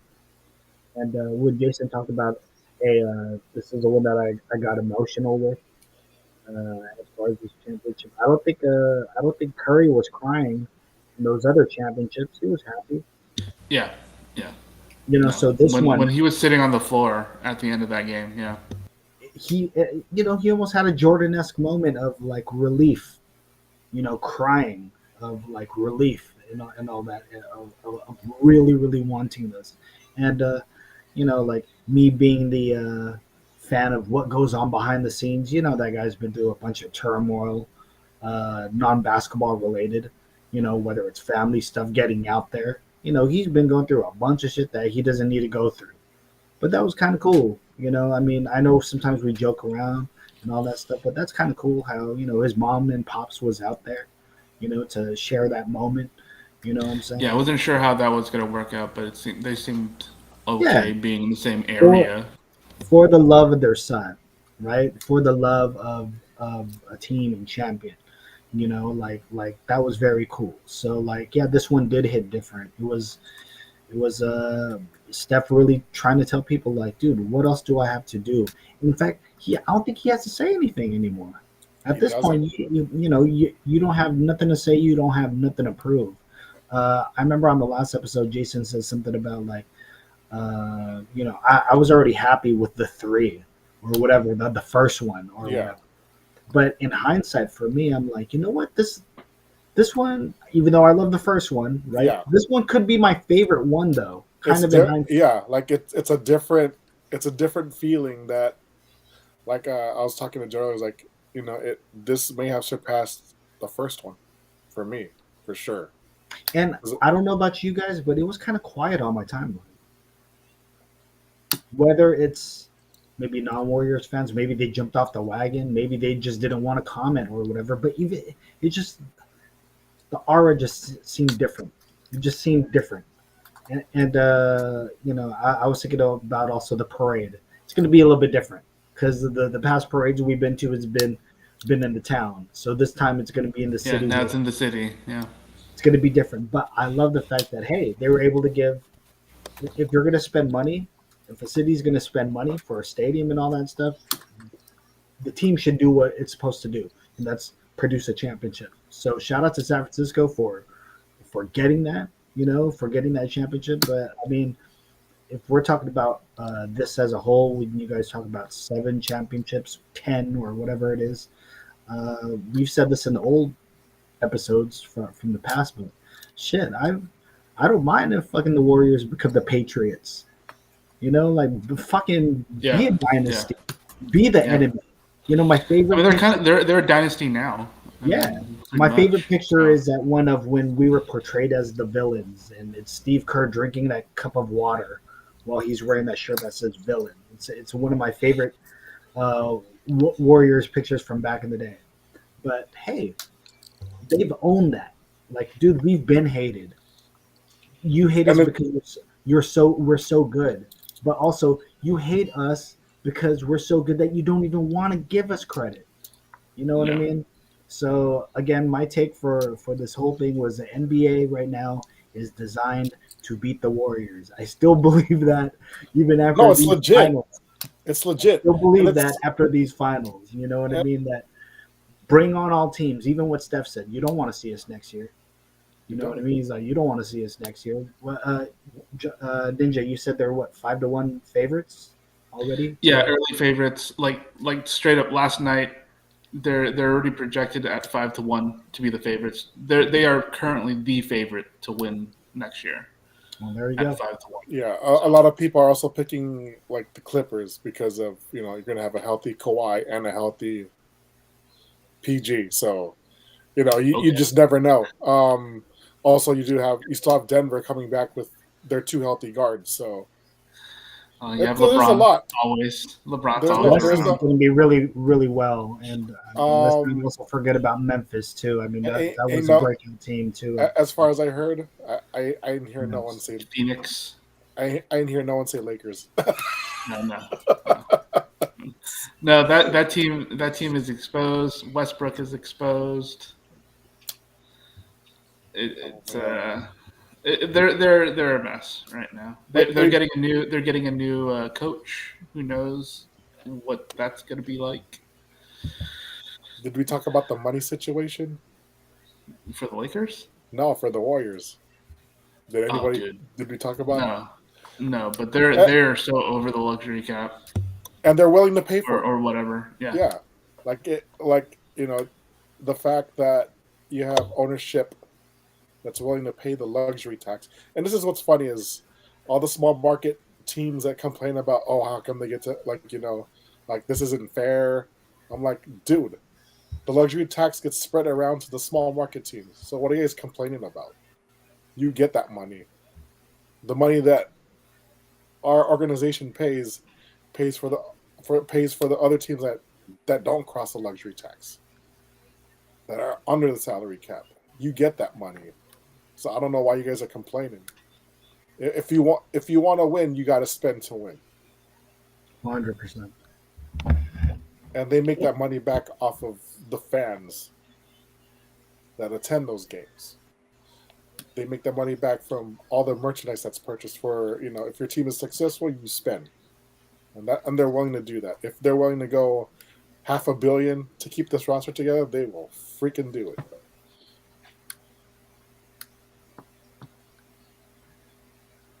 All right. it's pretty, I was pretty ridiculous. Yeah, It's crazy. it really is. all right. Well, I was gonna say let's get on to some other stuff. We're about an hour and 22 minutes in already. We got like about 45 minutes left, somewhat. I was gonna say what else did you guys want to get into? There's a whole bunch of. There's actually a lot. There's so much stuff going on in the world right now too. I don't know what you guys wanted to get into. I'm down for anything serious or pop culture stuff. Jeez. We talk about. Yeah, Yeah. I was gonna say there's a whole bunch of. Oh no, hold on. I was just checking the. I don't know. I had Jason twice on the show on the stream. That's, yeah, but shoot, I don't know. I mean, oh, there's. Oh, I don't know why the second one shut up, but yeah, I was gonna say, what are you guys? You guys are caught up with Obi-Wan? Mm-mm. All right, can do that. yeah. But I don't know what happened to Joff. Joff, are you there? I think he might be It frozen. looks like he's a little frozen right now too. Yeah. What is up with our internet? American internet. I know, This is how terrible our internet is. I know. I couldn't even go on my Kumu because it would just it kept doing a black screen the entire time. It's like, dude. Yeah. So I'm on audio on there, so they can't even see us on Kumu. Mm. Hopefully, They don't need to see it. They don't need to see us. They could just enjoy our dulcet tones as we ASMR them to sleep. I guess. I don't know. Well, I'll just say this for Obi-Wan. Yeah, I'm caught up, but this last episode was pretty good. It dives into the Obi-Wan Anakin dynamic a little bit more, a little bit of the background. You learn a little bit more about Third Sister, which is actually really cool. I mean, she's been kind of a mystery the entire time. You're kind of wondering what she's all about. This kind of tells you what she's all about. So that was pretty exciting. Um, you get to see more Kumail Nanjiani. That's always fun. Uh, yeah, I'm still liking it personally. I still enjoy it. Um, I still think I do believe Mandalorian is still a better show overall. Hmm. But I think Obi-Wan is still pretty good. Uh, what about you, Joff? Have you seen this last episode? I see Joff's wheels working. What you guys say about this last episode, Joff? I keep I keep expecting fucking Cube Junior to fucking call Obi-Wan for like, can't open the roof, fool. Can't go to the ship, fool. I was like, man, just say it. Just say it. It's weird. It's weird. I don't know why I get distracted by him. Like, there's a lot of famous people in the show. You know, there's a lot of like well-known actors. Obviously, Kumail's in it as well. He shows up here and there. But every time freaking Ice Cube Jr. shows up, I'm just like, dude, that's Ice Cube Jr. And I don't know why it bothers me. It doesn't bother me. I don't know why that person takes me out. You know, I don't understand that. It doesn't make any So you sense to kind me. of feel the same way too, Joff. When you see this guy, you have a reaction of just I just want him to say like, you ain't finna use my ship to rescue this kid, fool.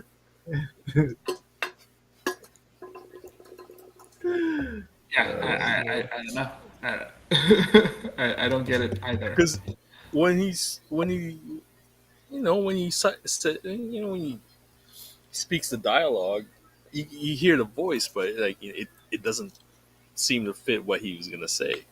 He just doesn't sound like that's how he's used to how he talks, and that's not how he talks.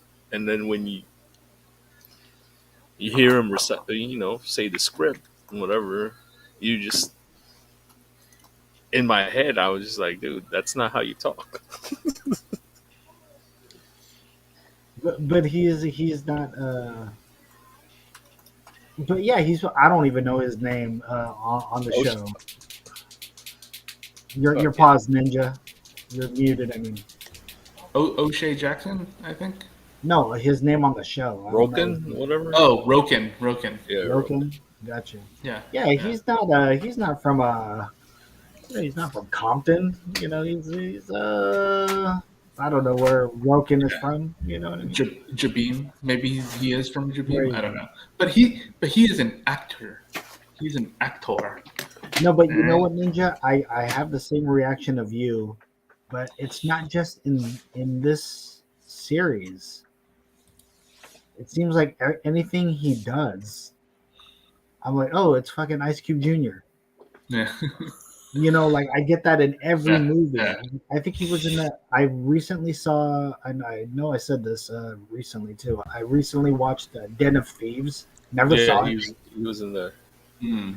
but even when he showed up on there, I was like, oh, dude, it's Ice Cube Jr. Right? But then I also, this might be a hot take. I think he's a better actor than his dad. Maybe you might be right.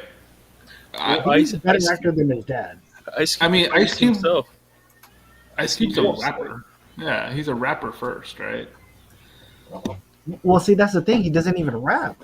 I think he knows how. Ice Cube. I mean, Oh yes, but I'm talking about his son. Ice Cube's a rapper first. That's why I feel like he's not as good of an actor. Whereas, Where he's an actor first, and he might know how to rap, right? Of course. That's or he has more opportunities growing up, right? Because his dad is rich. Whereas, Ice Cube growing up didn't have as many advantages, I would assume. So I don't know. But Maybe. out of all the celebrity sons, though, I think he's using his celebrity in a right way, almost kind of like.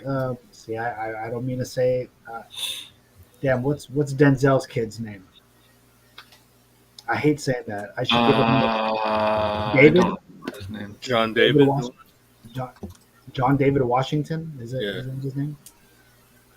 Yeah. JD. Okay. Well, like, okay, I understand who your dad is, Denzel, but you are an incredible actor also. Mhm. I think he's dope. So I like when certain guys use their celebrity or whatever to get into something they're actually good at it. But I Right. also have that other feeling though of when I do see, as Ninja said, Ice Cube Jr. in other movies, I'm like, oh dude, look, it's Ice Cube's son. I always get that initial reaction of, hey, it's Ice Cube's son. I think part of it is also he looks pretty much like Ice Cube, right? Yeah. Like they look very similar, right? Whereas like some other kid, I don't really see it, like for some kids. Like, how I hella like Cuba Gooding Jr., Joff, right? How I hella like Cuba Gooding, right? But like, people don't give Omar Gooding his props too, right? Omar Gooding from Baby Boy, right? Who played Tyrese's best friend, right? Omar, but when I see Omar Gooding, I'm like, dude, you're Cuba Gooding's brother. You know what I mean? I automatically say that, right? Like, oh, dude, you know what I mean? So it just sucks how sometimes you might be related to somebody and you get that initial reaction. Hey, Yeah, yeah. But certain people are able to break that. Like, I don't say that about Luke Wilson or Owen Wilson. True, because they basically develop their own thing moving forward, right? Like, and Yeah. and it kind of helps that they kind of don't look. I mean, they do kind of look like each other, but not to the point where I think of the other. Yeah, they are different. Kind of like how Omar Gooding and Cuba Gooding is different, right, yeah, Jason? yes, They have yeah. a Their distinct styles are look. different. Yes, they have a distinct look about them. We're gonna ruin his name. That's so messed up. We've been calling him that for more than 15 years. That's hella crazy. God damn it. As long as they don't end up like Chet Hanks, Tom Hanks's kid. Dude, Yeah. that guy's Yeah. amazing, right? Oh yeah, his Jamaican Yes. accent is Yeah, amazing. Patois. Patois, yeah. Yeah, he was, and Fucking he was dog. on Empire, right? Dude, he was on Empire, dude. Fucking trash ass fucking. But then Colin Hanks, right? We always say about Colin, oh, he True. looks so much Yeah. like his dad, right? Yeah. And he's the good kid. He's the one Or, that's actually successful. or that bastard son of Arnold Schwarzenegger, right, Joff? The Mexican one. He's like Mexican, right? Yeah. You look so much like your dad, right? Yep. He's trying to be a model, right? But you're like, oh, you're Arnold's kid. Looks like them too. Yeah, but Mexican. You know what I'm I saying? know. I know. Hey Or man. Latinx, right? If we're trying to be I'm trying to learn. Ninja, right? It's all Arnold. It's all Arnold's. He's like hasta la vista, but it's correct. It's correct now, right? Yeah, yeah. He doesn't have the Austrian accent. Yes. What has he done lately? Like lately. I don't know if he's actually done anything lately. Who, Arnold? No, fucking Arnold Jr. I don't even know his name. I don't know. I was gonna say I think the last Arnold movie I watched was, I think I gave up on Terminator after the last the last Terminator. I was like, all right, I just give up on this franchise. Yeah, wasn't he? Yeah, he was in the last one, right? Yeah, Or the fake T800. yeah, I haven't watched that one with Mackenzie Davis. yeah. I It haven't was, watched that one. there's another, like even in that one, the Terminator's Mexican. He's like a Mexican dude. Like he's like my build. You know what I'm saying? It's not believable at all. You know what I mean? Oh yeah, who was it? That was It was the same. It was the same actor that played Ghost Rider in Yes. Agents of Shield. Gabriel Luna, I Yeah. think. Yeah. Yeah. I think they were trying to go for a Robert Patrick look, but Mexican. You know what I mean? Mhm. Like I think they were trying to go for that creepy. I'm laser Right. focused, no Yeah. emotion, right? Like Mhm. that type of look. But I just thought about like, oh, dude, he's Mexican, dude. I could probably I could square up with him. We're about the same build. You know what I mean? Like But he's the Ghost Rider, dog. He's Ghost Rider. that's He's Robbie true. Reyes. That's true. But Um, you know, yeah, just watch the new episode of Obi-Wan. It's pretty good. I know no one's caught up really, or half of us haven't caught up yet with the new Ms. Marvel, but Damn it. I, yeah, the I new Ms. Marvel is watched really the good episode too. right before we went on. Pretty good. Yeah, I'm actually enjoying it. I know it's getting a lot of hate, even in my own circles. People are like, That's not my Captain Marvel. That's not my, you know." They're on that top. oh, okay. Yeah. All right. She's not But supposed to be. I was gonna say entertaining though. I'm actually enjoying the show. It's almost I don't know the hate that we have sometimes. I understand when we hate things, and I understand when we gotta evolve, right? Yeah. And see how things play out. But if I'm being just 100% with myself, right? I wasn't buying no Captain Marvel, Miss Marvel comics when I was in the 80s or 90s.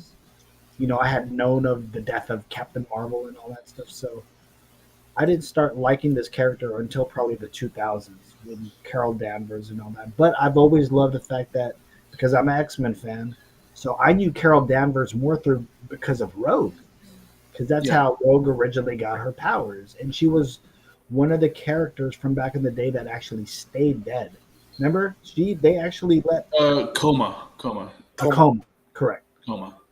But I remember this one famous issue that Jim Lee, it's a Rogue fighting like almost like a zombie like Carol Danvers, Yeah. like The cover. yeah, awesome issue, and that's how I more so associated the character. So now going into what we see now, and what's happened and all that stuff, I don't Captain Marvel was a hit, with Carol Danvers, and even though it didn't really resonate with me like how other movies did, I respected like, yo, hey, it's just backstory. I'm not hating on it or anything like that. I don't. Mhm. I liked it for more of the Nick Fury aspect of it. Yeah. How Yeah. you get to see Nick Fury, at a young age, trying to break in and all that Mhm. stuff. But The the young fact, Coulson as well. correct. But the fact that there's an actual lineage is what I think I'm enjoying. The Yeah. fact, like, hey, there's, like, out of all the characters to do it to, it kind of makes sense how, they're going to do like a Marvel type family where it can be possibly, be Monica Rambeau and Carol Danvers and Kamala Khan or whatever. I think that's cool. But I think it also gives you, um, they didn't go with the obvious. I think going with the obvious would be like Spider Man doing Miles Morales and doing maybe a clone thing, Yeah. how Yeah. they can make it work somehow, you know. So instead of going with the obvious, they're like, hey, let's try going in this direction. So again, it's a coming of age story. I usually Mhm. like stuff like that, like I I grew up on those type of movies. We're talking about Ferris Bueller. We're talking about people being teenagers, Yeah. going through some shit. Your Goonies, your Stand by Yep, Me's, your yep. yeah. So I dig it. I dig it for every show that I have, like say Daredevil or The Punisher. Mhm. Hey, give me some fun stuff. That hey, I may like it, I may not like it, but If it's there, Yeah. cool. You know, if it's there, cool. So I'm actually having fun with the show though. Mhm. Pretty good show. Also, even with something like Obi-Wan, I know a lot of people are like, "Oh, why do I want to watch a show about a washed-ass Jedi?" Well, because it's Yeah. Star Wars. And because he's a washed ass Jedi, Yeah, I think that's actually the yeah, most compelling part. Yeah, yeah. So like, is that he's washed. if you're able to tell these stories, even though you may not like the character, or this may be a character that's like brand new to you or whatever, um, they hooked me in, and I think they hooked me in Mhm. because more so the family aspect. I think as I'm getting older, I like seeing things that like uh, we all wish we were or could be or whatever closer to the people that got us in this world, our parents and stuff. So I do like the dynamic of seeing a mom and her kid, and the dad too trying to be supportive. You Yeah. know, you get to see family aspects of um, Mhm. what's going on between the cool shit, right? Between Yeah. the superhero stuff. There's this thing that Joff said to me a long time ago, or he had an idea a long time ago, and it just kind of always stuck with me. But Joff one time said, "Hey, I want to do a bunch of prints where it's just superheroes doing regular shit." Do you remember that, Joff? Maybe, yeah, probably like You're like, vaguely. I just want to do drawings of, say, Batman drinking coffee while he still has a cowl on, or he's getting ready to go out, something like that. So I've RDJ sitting on the as Iron Man in the donut, just chilling. yeah, just chilling. So that's what I mean by I like seeing the things that have it happens to be in the superhero world, but has nothing to do with being a superhero. It's about Batman enjoying his fucking coffee, real quick. Yeah. So to see these family aspects, these stories being told, I think it's a break from something as I mean, the last Marvel thing I watched was, of course, Doctor Strange, right? Where it's like, Right. it's a pulse pounding, It's an MCU right, movie. Yeah. Yeah. It's a right. blockbuster movie. Hmm. Yeah, it takes you on something, So I'm enjoying it. I'm Yeah. thoroughly enjoying it. So I was gonna say, yeah. Anything else though? No, I agree with you. I'm enjoying it right now. It's very much a world building aspect. The first two episodes are definitely a lot of world building. I mean, Kamala Khan doesn't even really get her powers until like almost the end of the first episode, right? And then the second episode it deals more with her world, what she has to deal with, and I really enjoy that because it actually starts getting into more of her Muslim background and how she's living as a Muslim teenager in America, and I really love the whole dual culture stories because that's my background, right? Like I'm an Asian person who was born and raised in America, so you always have these dueling identities that you're not really ever 100% on who you are as a person. And Mhm. so, you get more of these stories and yeah, like and diving into more of the Muslim culture. And I think she's Pakistani Yep. Muslim culture and seeing how that works. And I know people who are Muslim, and I grew up with a bunch of people who are Muslim, but they're Afghan, and they're slightly different. Some of them aren't really even practicing. Not really. So some of the aspects that you get to see in the show, they show like the everyday stuff, which to me is just brand new because I've never seen or experienced any of these kinds of things. So they're showing that aspect of it as well. Again, like I said, I know Muslim people and I know a little bit about the culture and the religion and all that kind of stuff. But actually having this be the having a Muslim character as your main focus for a Disney Marvel show is definitely um, uh, a new thing. I've also read the books, the Ms. Marvel book, so I knew basically what I was getting into. I don't know if some people were surprised at how much of her background shows up, but that is a huge part of the character. Actually, the book was written by G. Willow Wilson, who is a Muslim person, and she, and the story really goes into it. It's actually a little bit different in the books, where it's actually more prevalent. The Muslim world, and her brother's a little bit more conservative uh, than he is in the show. Um, but Kamala is definitely more cheerful in the book than in the TV show. But these are just minor little details. What I'm trying to say is that it's great to see different cultures represented in all these different formats. And like I said, this is something new that I don't have as much experience with. When you see Kamala and Nakia going to the mosque, right? And they're doing what they call wudu, I think is what it's called, the washing of the feet and the hands and the face. I didn't know that was a thing. Yeah, in Islam, before you pray, you must wash your hands, your feet, Yeah, you cleanse, your right? face. You want to be as clean as you can before Right. being Yeah. before being in the presence of God. Yeah.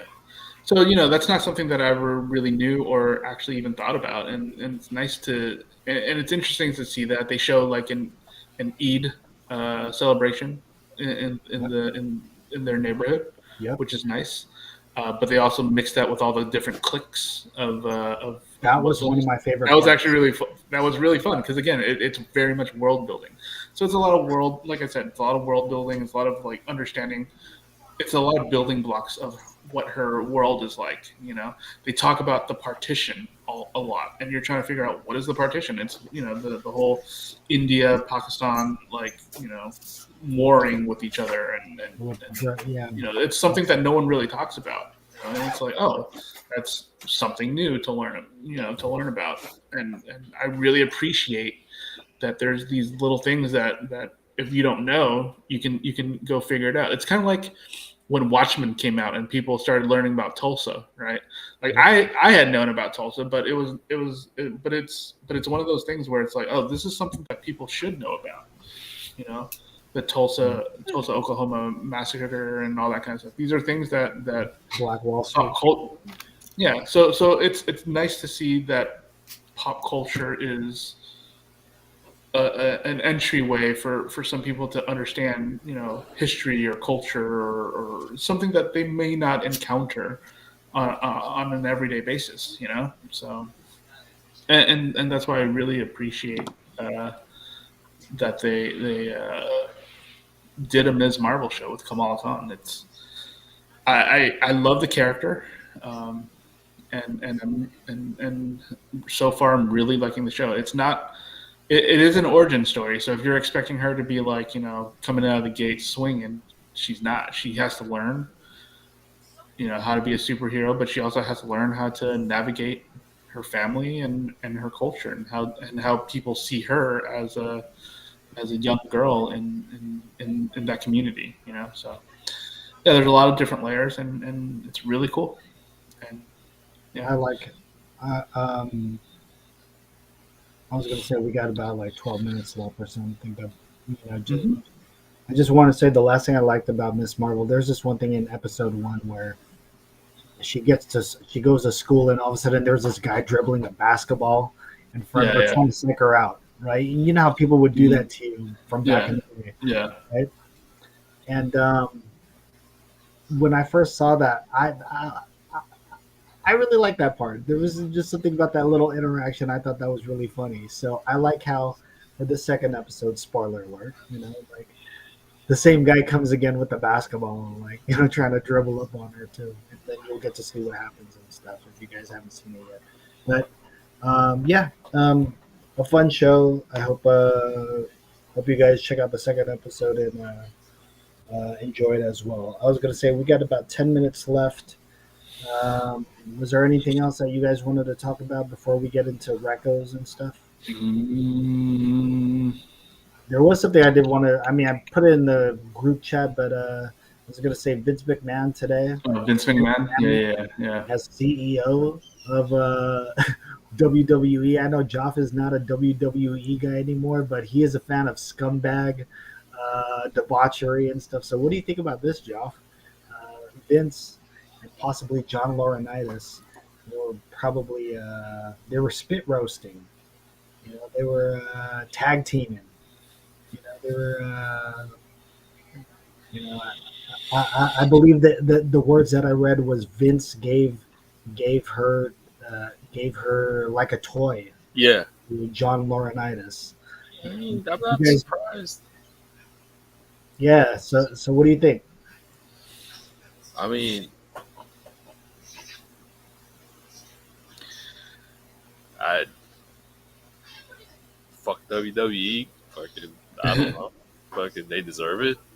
No, I mean, not the not the staff, not the crew employees, but like Vince has always been pretty arrogant about shit. So I mean, and he's been doing this for a while, apparently. So about time.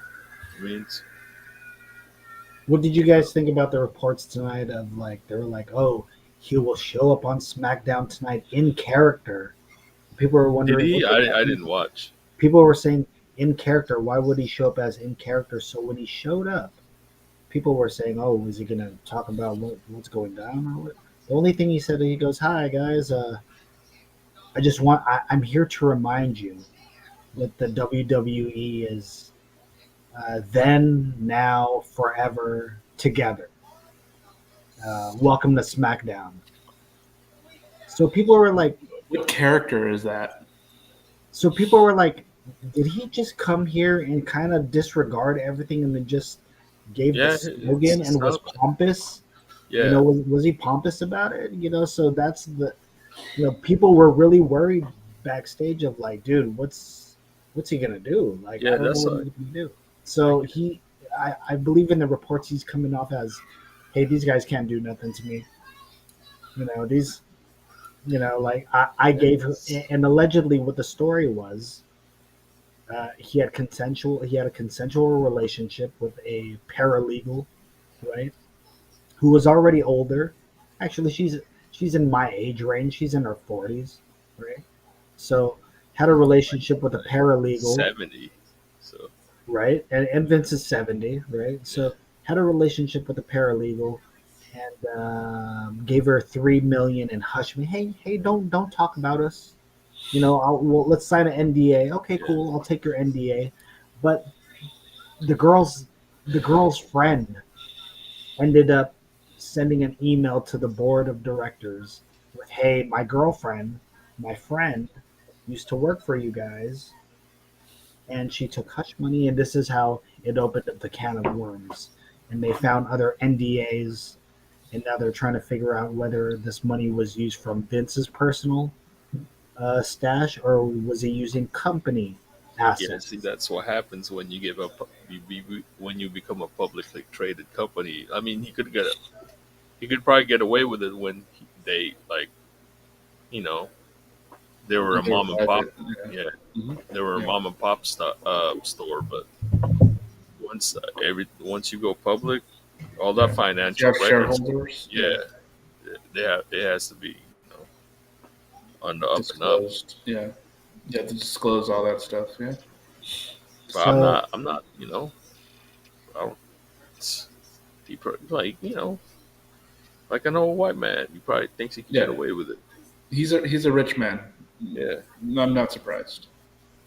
but this is the thing, if it's consensual, right? it's the money. yeah. It's the That's the money thing. It's part. the money part. I mean, Like, it's the money. Well, I mean, it's that, and it's the fact that he's basically her boss. You know, Yeah. we talk about Favoritism, right? yeah, Favoritism comes right. into play. We talk about like the power dynamics a lot of times of an older guy and a younger woman because that's usually Mhm. what happens out there in the world. You have an older guy taking advantage of a younger woman, even if the person is older and has and is aware of her of herself and her surroundings. The power dynamics is always something that you have to kind of like think about, in terms of what you're doing when you're pursuing these relationships. Are you actually are you using your power to basically coerce somebody, even though they're not saying no? It's like, but I don't want to get fired.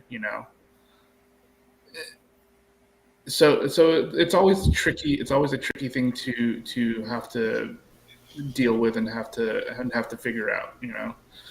Um, I mean, I'm not saying that it's this is that situation, but it just doesn't look good, when you're doing stuff in your own company and you're that high up.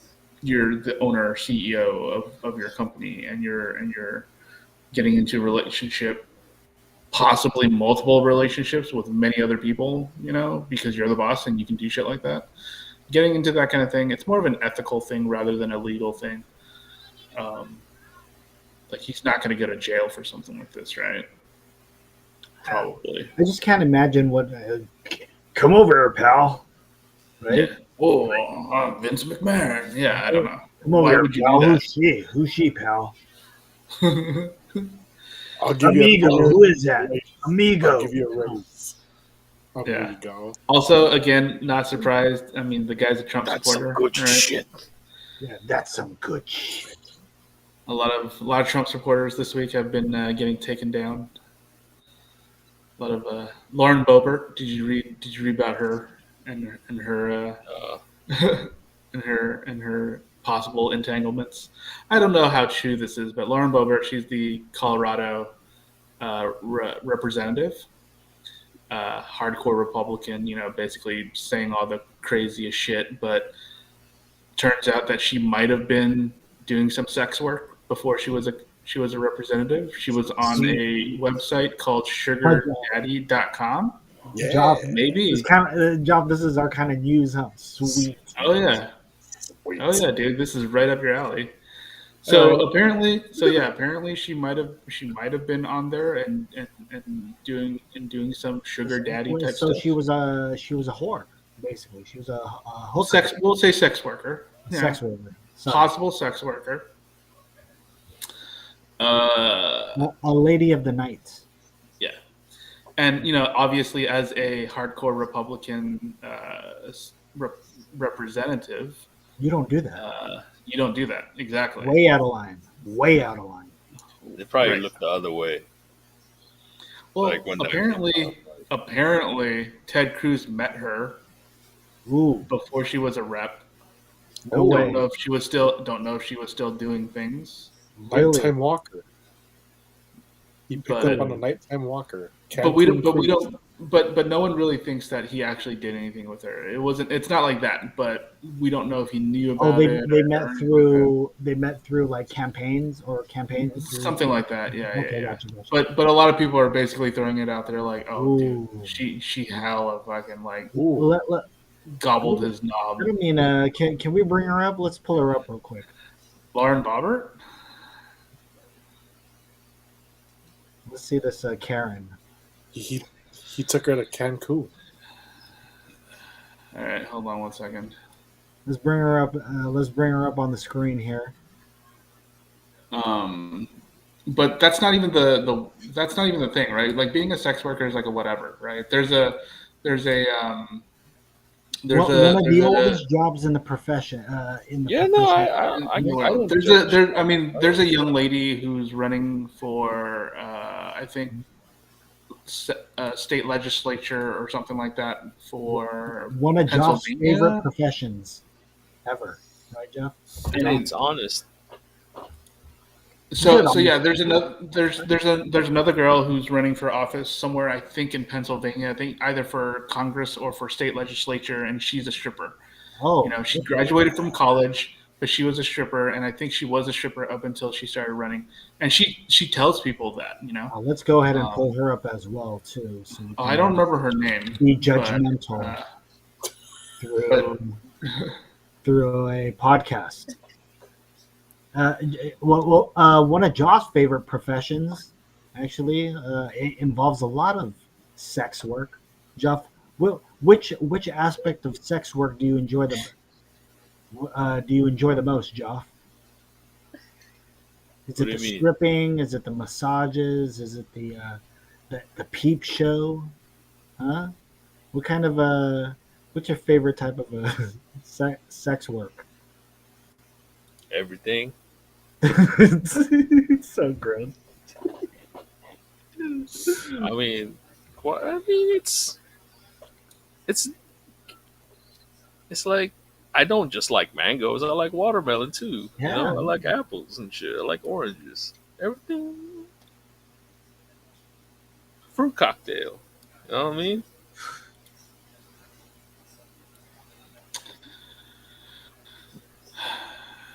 All right. Delicious.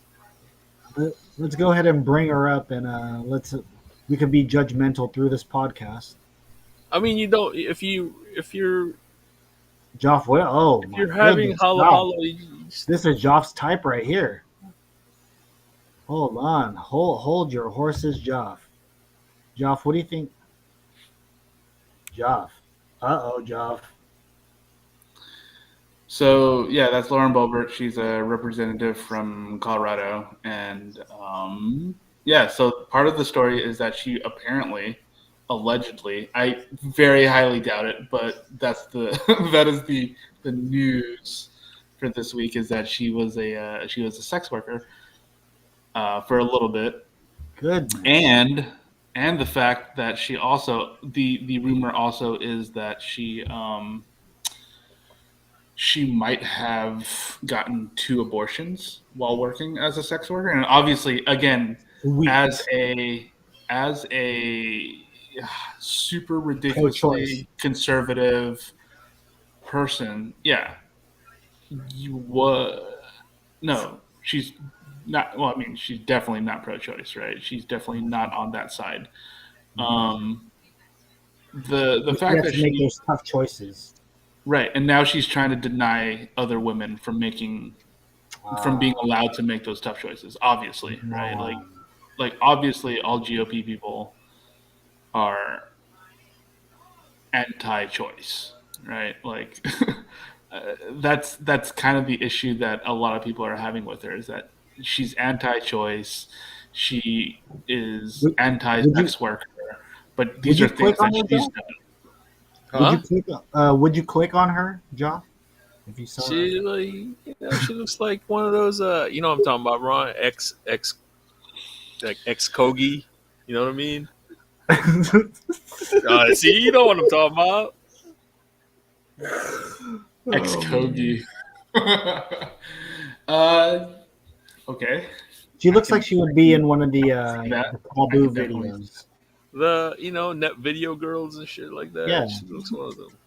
But she also looks like she'd be in the taboo videos, like the like family stuff.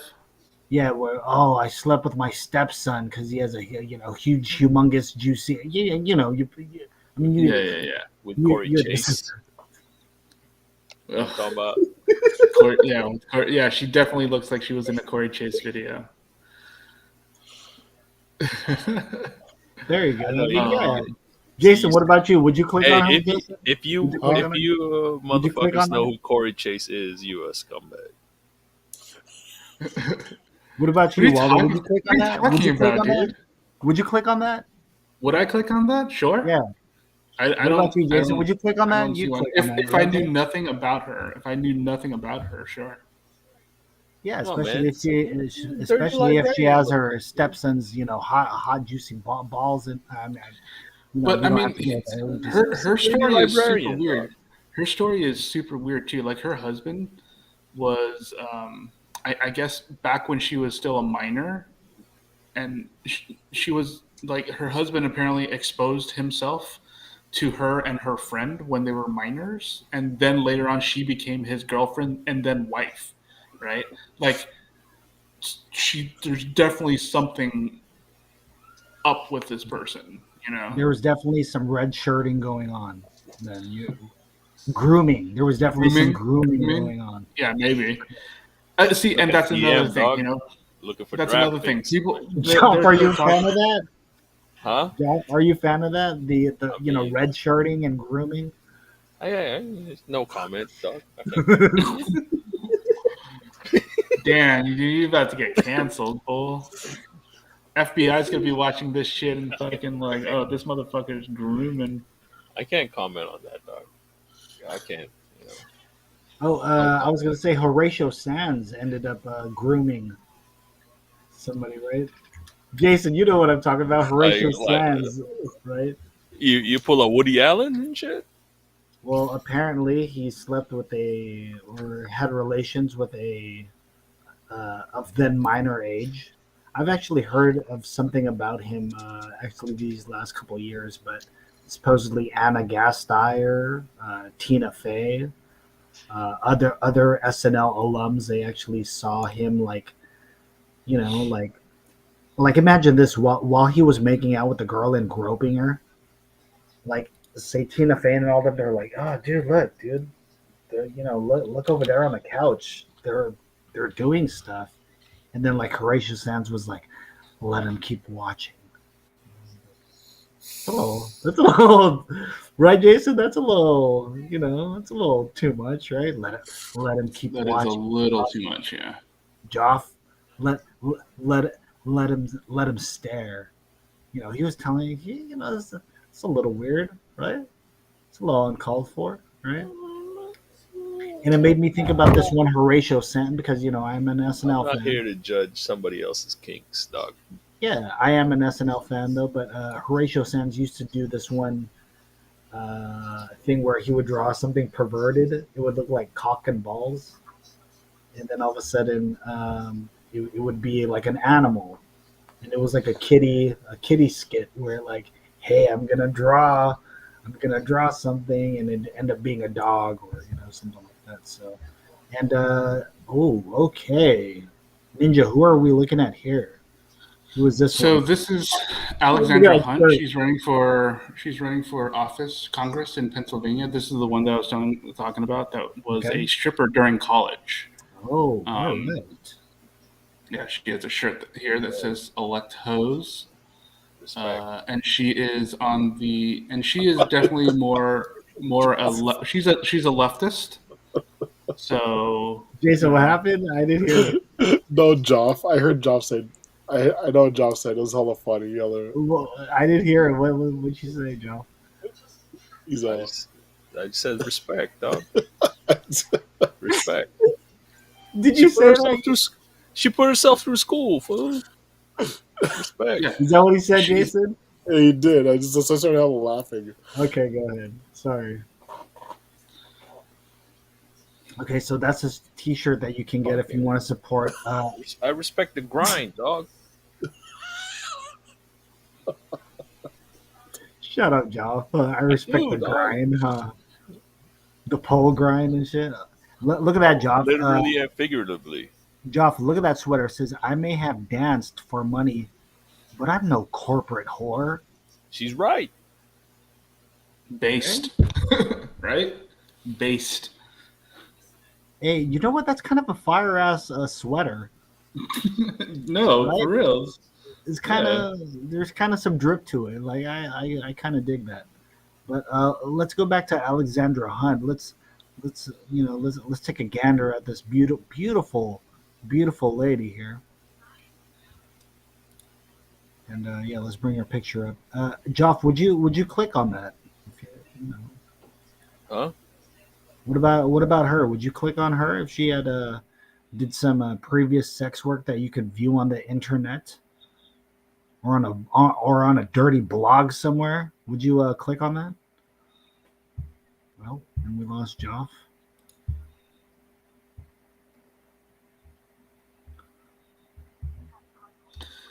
But yeah, so yeah, she's I mean, yes. Was she a stripper? Not my type. Yes. You said that's not your type right there. Not my type, though. But I'm not saying What about you, Jason? not Would you click pretty. on that right there? That beautiful young lass right there? Would you Not click my on that? type, dude. Uh-uh. No. What about you, Ninja? Would you click on that? Sure. Why not? So half of us would click on the all, like a majority of you guys would click on the other one, and this one you're like, ah. So one that was a an alleged prostitute, right? Yeah, y'all would be like, yeah, I'll click on that. But then this one here, where she openly says, "Hey, this is what I used to do." You wouldn't click on it though. Out of curiosity, you guys wouldn't click on that. A device to connect. Joff, out of curiosity, you wouldn't click on that? Click on the bean? Hell yeah. Well, not necessarily the bean, but click on it to, I guess, get you off. I guess is what I was saying. I mean, she's not my type, but like sometimes when you see somebody move, I'm like, all right. Yeah, sometimes they'll they'll not be a 10, right? They'll be like a strong 7 or 6. And they're like, yeah, she looks crazy there. I gotta click based on on this picture, probably. Who knows, I, right? I don't judge by the appearance. They gotta I judge by the movements. So if she starts like crossing her eyes and going crazy, you're definitely clicking on that, huh? I gotta see the The O face, right? and I gotta see it like O face. Like, dude, if she goes cross-eyed, like I'm definitely putting that in my favorites, right? Like, oh, dude, like she went cross-eyed there. stupid. At 12:57, Joff, she went cross-eyed after. Sometimes I look in the comments just for timestamps too, Joff. Yeah, You ever do that? you gotta look at the comments. It's fucking hilarious shit. People complaining for free porn, dog. I'm like, dude, come on. You ever just look at the timestamps and be like, that wasn't even a good one, right? Like I don't understand this. Like, That's when you know you're a fucking real scumbag. You're on the comments.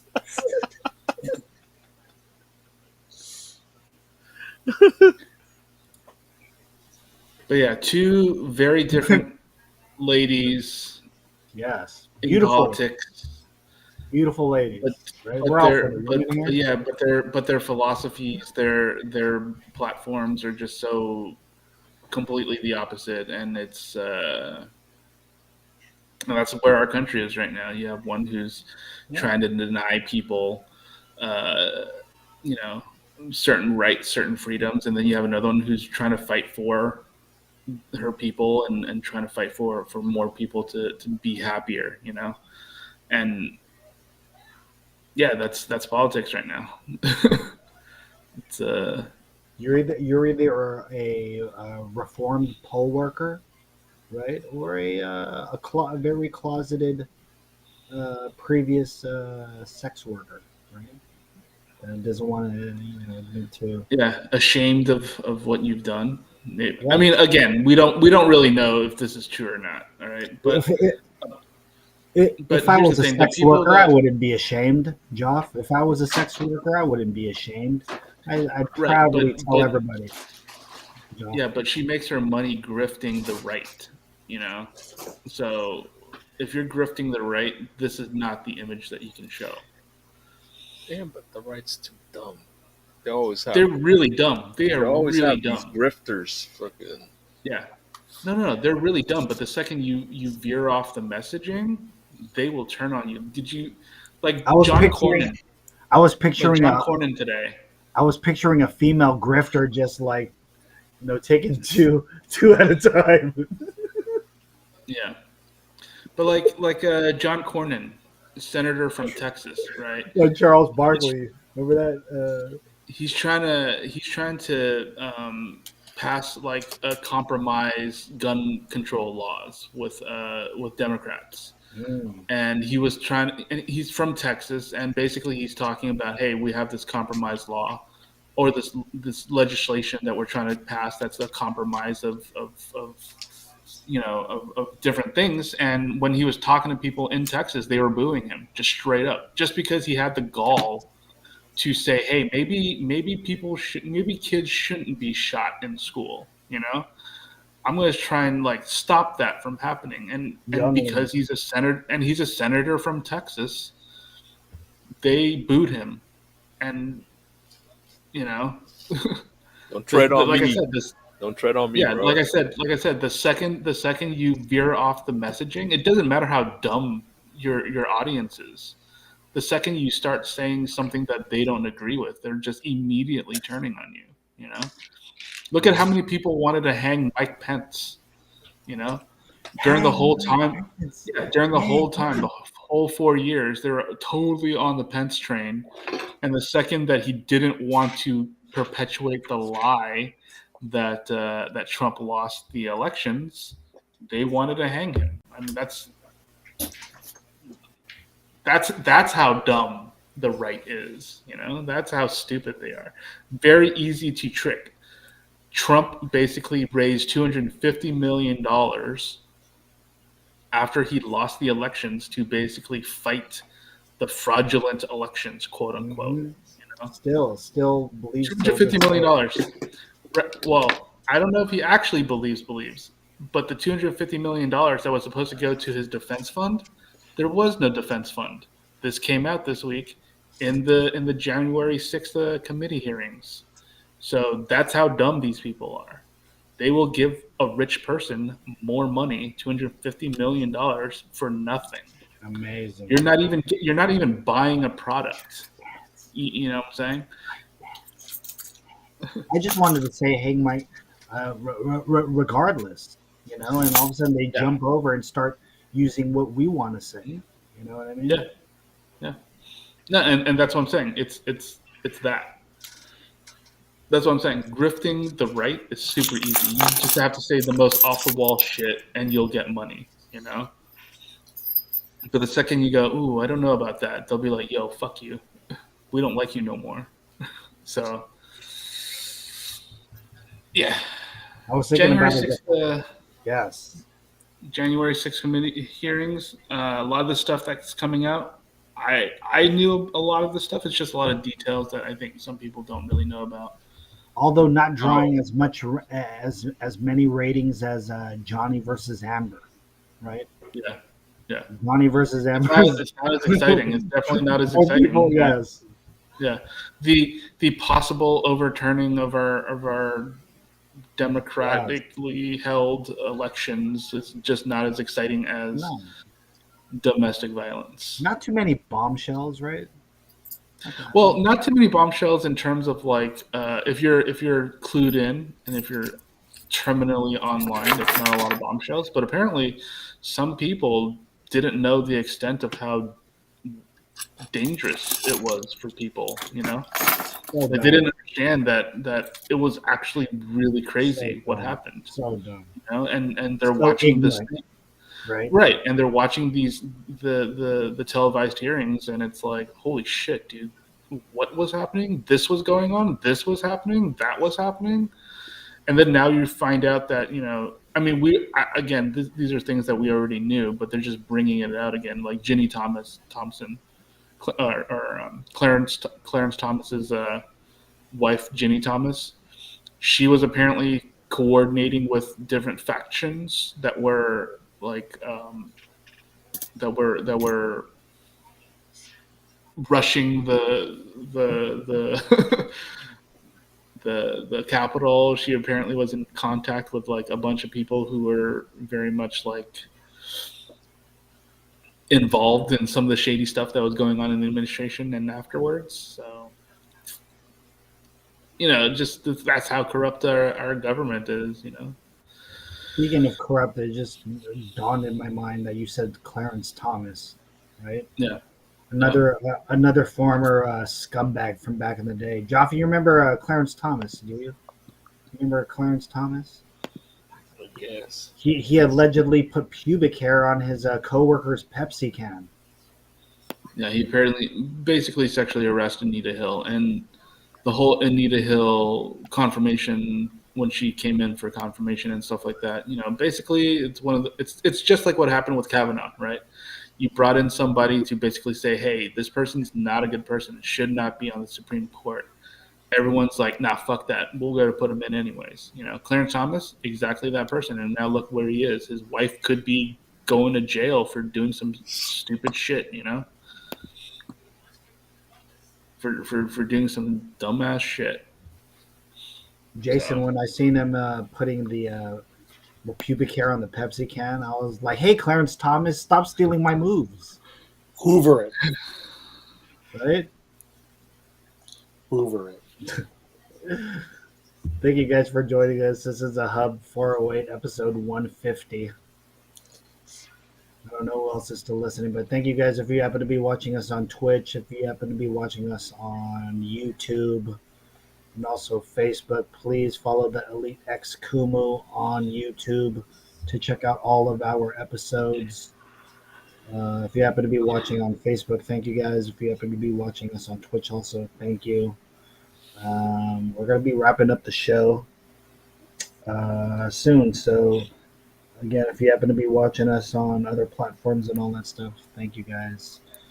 I was going to say, let's get into some recos, though. I was going to say, Ninja, let's start it off with you. Any recos for this week?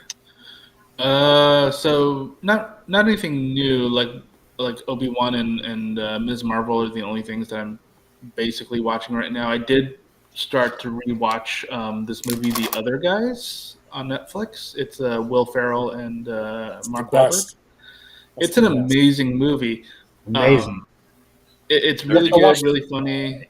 The nice thing about it, the weird thing about it too, is that it's a so it's from the director of The Big Short, right?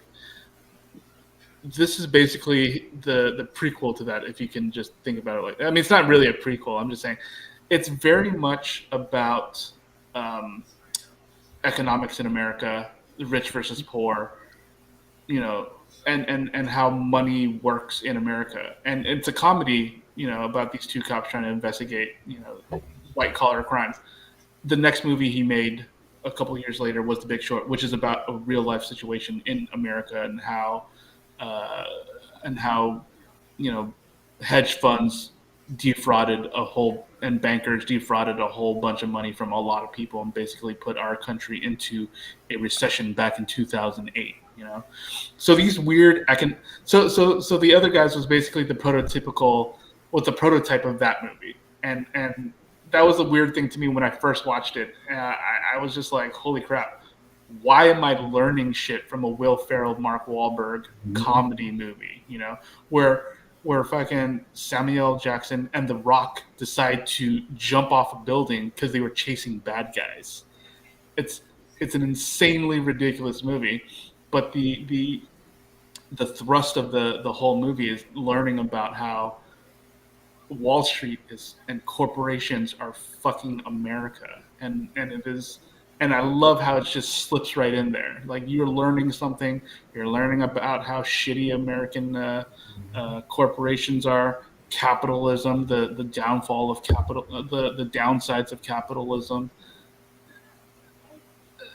That's my main takeaway from it. I mean, it's a funny ass movie, right? I love the fact that he keeps talking about how his Prius looks like a vagina, and it's just so stupid. And you know, you meet Will Ferrell's wife and you meet Will Ferrell's ex-girlfriend, and This you're just kind plain of like, Jane what is, life. yeah, his bitch of a wife, Ava Mendes. You have to watch the uncut version, not the theater, not the regular one. You got to watch the uncut version because there's a lot more shit that goes on. Yeah, I don't remember what I'm watching. It's what I'm watching. I'm just watching it on Netflix. But either way, it's a great movie. It's super funny. It's ridiculous, but you do learn a little bit about capitalism and the shittiness of capitalism, which I think is the better lesson. And the birth of Gator. Yeah. I think that's Mark Wahlberg's funniest role ever. Like, Yeah. I know he's done comedies, but the way he plays the straight man, yet he has over the top. He's over the top straight man. Yeah. Oh, where'd you learn how to dance like that? Oh, to make fun of the other, gay kids up the street or whatever. I mean, he has so many good lines. Yeah. When you're at the funeral, you sound feminine. I was like, what? Yeah, there's so many when you fart, feminine. Yeah, sound feminine. All that stuff. It's so good. And also Will Ferrell just sometimes Will could either be way over the top too or so I like the little jokes of all the hot girls like him, right? Yeah. Like for some reason all the hot girls like him. Christina is my wife. You get her name. There's so many Christina. Yeah, there's so many great moments in that movie. Yeah. So yeah, It's an That's amazing actually movie, I just started I was just rewatching it the other day for no reason, but yeah, I was just reminded of how great of a movie it is with the message of fuck capitalism, you know. So oh, Michael Keaton in there is amazing. Michael amazing. His Keaton, TLC references are super on point. so good. Yeah, so good. Yeah, great movie. Yeah. That's about it. Yeah, those are my recommendations right there. All right. Jason, what about you? Repping the seven-time champs. What about you, Jason? What's a recommendation for this episode? Like I really don't have one, but I've been watching like ever since they won the championship yesterday. Like from pretty much from this morning until on, I've been watching everything, collecting receipts. All these freaking media analysts saying that we ain't gonna win, saying that we have a 14% chance of winning the championship. All this crap. So the only thing I'm waiting for, and as much as I love Charles Barkley as a player, I want to see him eat horse shit. Oh yeah, he did say that. He told Kenny I was gonna eat horse shit, right? That's the only thing I'm recommending. If it actually happens, I want to see him eat that bowl of horse shit. Chuck is awesome. What about you, Joff? Any recommendations for this episode? No, I haven't been really watching anything lately. But you know, I would if anything.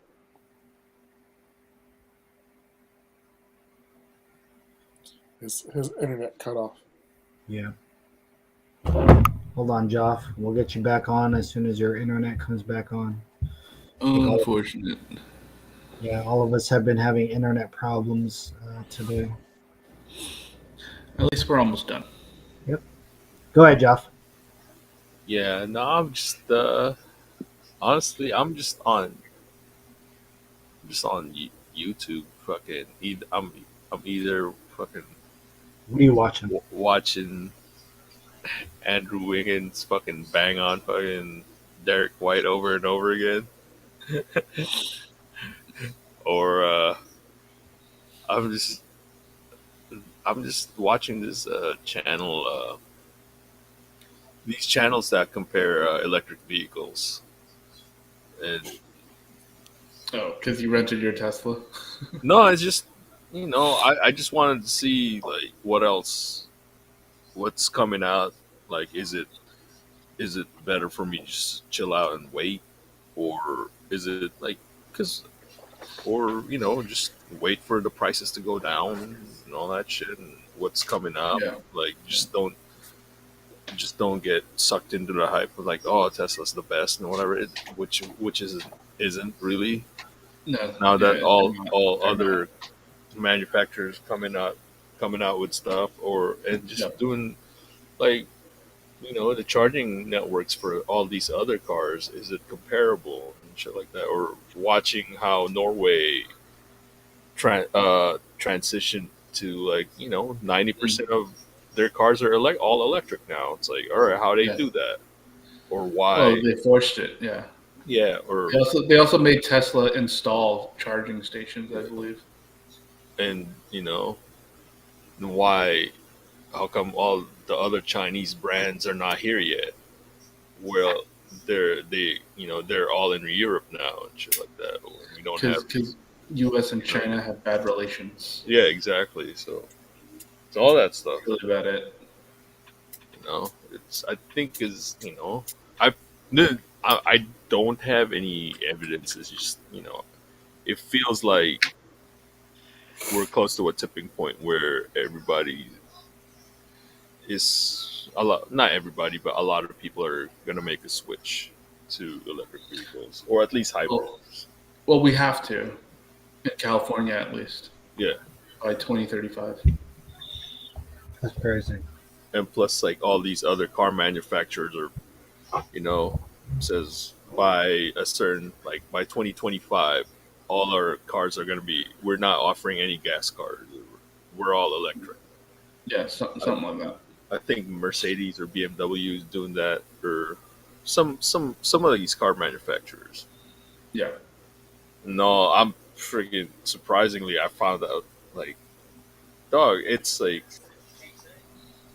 the Hyundai is the third largest manufacturer now. Because I thought it's Volkswagen, Toyota, and I thought it was gonna be like Honda or something, but it's Hyundai. Hmm. It's like wow, That is kind of surprising. Yeah. like fuck, VW makes sense. They have a million brands. yeah, and yeah, it's just that. I was just like fuck. I went into a rabbit hole with that, so that's the only thing I got caught up on. Mhm. So yeah, All right. Um, I have a recommendation. Go watch. I enjoyed it. I watched it today. Adam Sandler's new movie, Hustle, oh yeah, I wanted to watch that. Too. basketball movie. Um, Sometimes movies that's done under Happy Madison could be hit or miss, but I think because a lot of people were involved in this production, Yeah, uh, you man LeBron was involved as a producer. LeBron, Adele's boyfriend, also Rich Porter, I believe they helped produce. But there's so many NBA stars, like Yeah, a lot of people. There's like when you're watching the final credits, you're like, they have everybody in there. Like coaches, owners. There's just so many people in there. But it's actually, you also have to suspend disbelief, of course, with certain basketball movies. Really. But this one played it as realistic as it could. You know.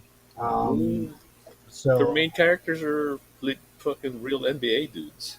right, correct.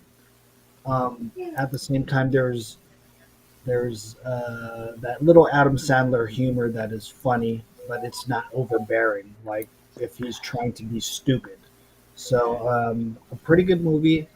Not a lot of good basketball movies out there. Not like before, where they just seem like it'd be in abundance. So anytime a new one comes out, I usually try to check it out, and it's gotten a lot of good reviews. So I wanted to check it out for myself, and I actually enjoyed it. So go ahead and check that out. But yeah, that's my only recommendation for this episode of the Hub 408. Join us next week.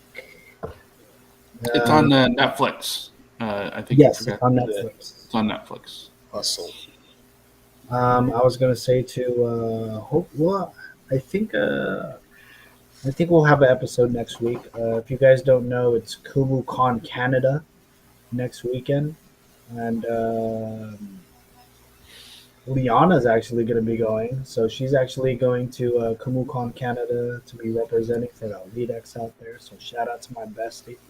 You know what I mean? But that means me and Damien are actually staying in the Bay Area that weekend. So I'll probably be moving back to, I believe, my house. I can now go back to my house. The or not the fire department, the people that were working on the house said we can move back in. So hopefully I'll get to move back in and not move back in, but just at least for the weekend, be able to stay there and do some stuff. So I didn't know if I wanted to hit you guys up and be like, hey, I don't know if you guys could link up on a Friday or whatever, but or the weekend. But I was gonna say I will be in town next weekend. So um, other than that, yeah, episode 151 could either be next weekend or I don't know, maybe the weekend after. I'll let these guys know. But Hey, that's who's pretty much this it. douchebag Jordan? Fuck the Warriors, Knicks in 6 next year. What happened? Douchebag Jordan says, "Fuck the Warriors, Knicks in 6 next year." Man, shut up, fucking bing bong ass motherfucker. Get out of here. I don't even see those comments. It's on Twitch. Oh, it's on Twitch. Okay. It's like Fuck the Warriors. Knicks in 6 next year. Okay, sure. Wait, who? Yeah. Who? Who's on your team? Wait. Knicks. Who's Dude. on your team? Oh, he said the Knicks. Yeah. Yeah. Yeah. I'm a Knicks fan, and I don't even believe that. Oh man. Yeah. Who's on that team? Shit, Julius Randle want to leave y'all too.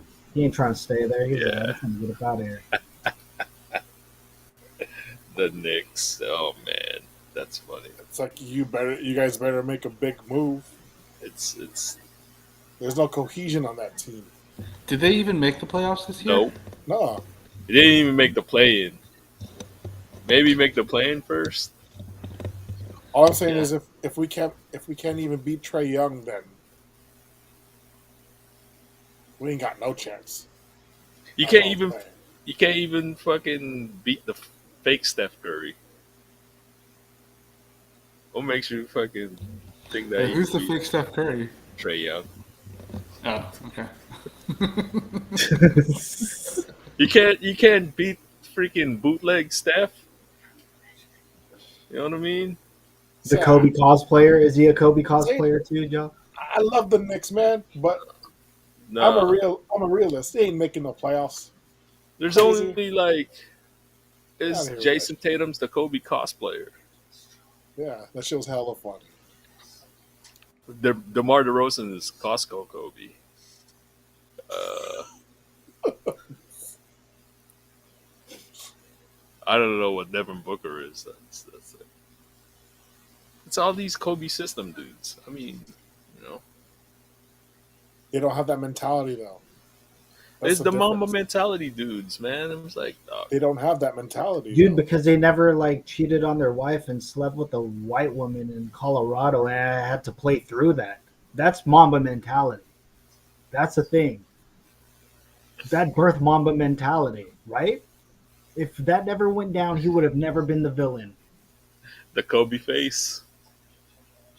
Dude, You know what I'm Joff, talking about? yeah, you like it when a black mother comes in your right.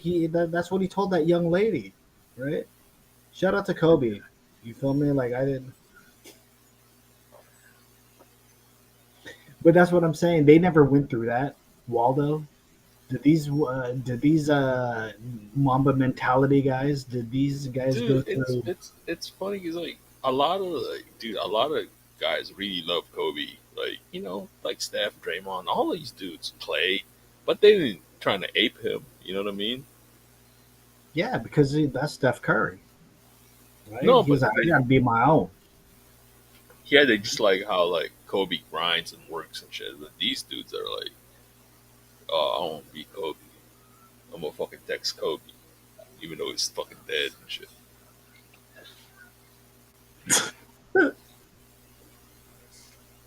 I'm gonna listen to that last voicemail, right? No, it's fucking funny. It's like, dude, I got you today. Shut up, dog. Oh, you ain't never got me, huh? Because he showed a screenshot of that. It's like, dude, you fucking weirdo. Fucking just keep that to yourself. Because somebody took it and put put photoshops in it. Like somebody says lose my number and shit. Like lose my. I mean, let the man rest, right? It's just like, I mean, dude, he died. You did know? he even dress like he's wearing all these Kobe stuff and like because the Kobe fits in the finals, like how he wore he pretty much wore how what Kobe uh wore in his workout with the Celtics, and he wore that for game two and shit. Like, Yeah, that Celtics yeah, outfit. All right, whatever, dude. Red awesome Auerbach would be turning in his grave, right? shit. Red Auerbach would be turning in his grave if he saw a fucking another Celtic, give him props to a fucking Laker. You ain't playing Well, plumbers this year, motherfuckers. that's the thing, right? Bill Russell was the biggest plumber ever, right? The guy was a plumber, right? Right? He was. JJ Redick was right. He was nothing but a That's janitor that's of the that's custodial arts, right? He's a that. janitor. This is what I love. Every time somebody says, with all due respect, Oh somebody's yeah, always he's a getting great guy though. disrespected. Bill Russell's a great guy, right? Yeah, But he was a somebody's like janitor. when every time somebody says like,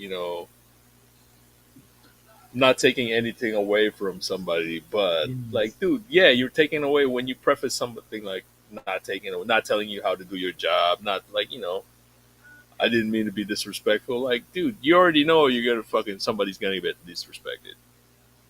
Just say it, dog. Don't be No, like, no offense, but yeah, no offense, no but like, offense, but yeah, you're about to offend me, you motherfucker. Just say it. Don't don't couch it. You know what I mean? Stop being a fucking. Like my Stephen A. impression, right? Like, first of all, Joffrey Suarez is a close and very personal friend of mine, right? But you got to know, right? Like he'll just like all of a sudden just go into insulting you. By the way, I don't know if you guys are you guys tuned into the Stephen A. Skip feud? Nah. Basically, Stephen A. basically said like, I made Skip. He basically said I made that show, what it is and shit. So, and Skip had to respond today with some lengthy like, dude, we were doing this before you came and all that stuff. So, anyways, we gave him an extra 40 minutes. I don't want to go for fucking almost 3 hours here. This is a Hub 408 episode 150. Any last final things? I actually do have work tomorrow too at 9 a.m. Trying to sell nah, these we're goddamn good. baskets. Cut. Jason Tatum cards going down in value at this I hope moment. so. I hope so. There's a hardcore cell. Of course there's always one. There's a hardcore Celtics fan that was on some. Uh, I guarantee they'll win even before the series started. Oh, yeah, the one that tattooed the banner. No, I don't. No, I don't know if he. That one's on the internet. I don't think that's. You're No, talking no. about someone that Yeah, I'm you. talking about somebody I know. I'm talking about somebody. Oh, Yeah. okay. So yeah, Yeah. No, I just I want saw to. that tattoo though. I He's just want to hanging around hear. with he's hanging around with fake Clay. He got banned. No fake clay. No, why fake clay? I like that guy not even because of his fake Clay stuff, but the other scumbag things he was doing. He was like, doing those hidden library stuff where he's like messing around in the library or whatever with like girls and stuff. Well, he's like macking on them. Pretty good, pretty good. Uh, anything else besides before we get up out of here? Nah, I'm good. All right, guys. Thank you guys for watching us. This is a Hub 408 episode 150. We out of here. Thank you guys. We'll see you guys later. We out. Later.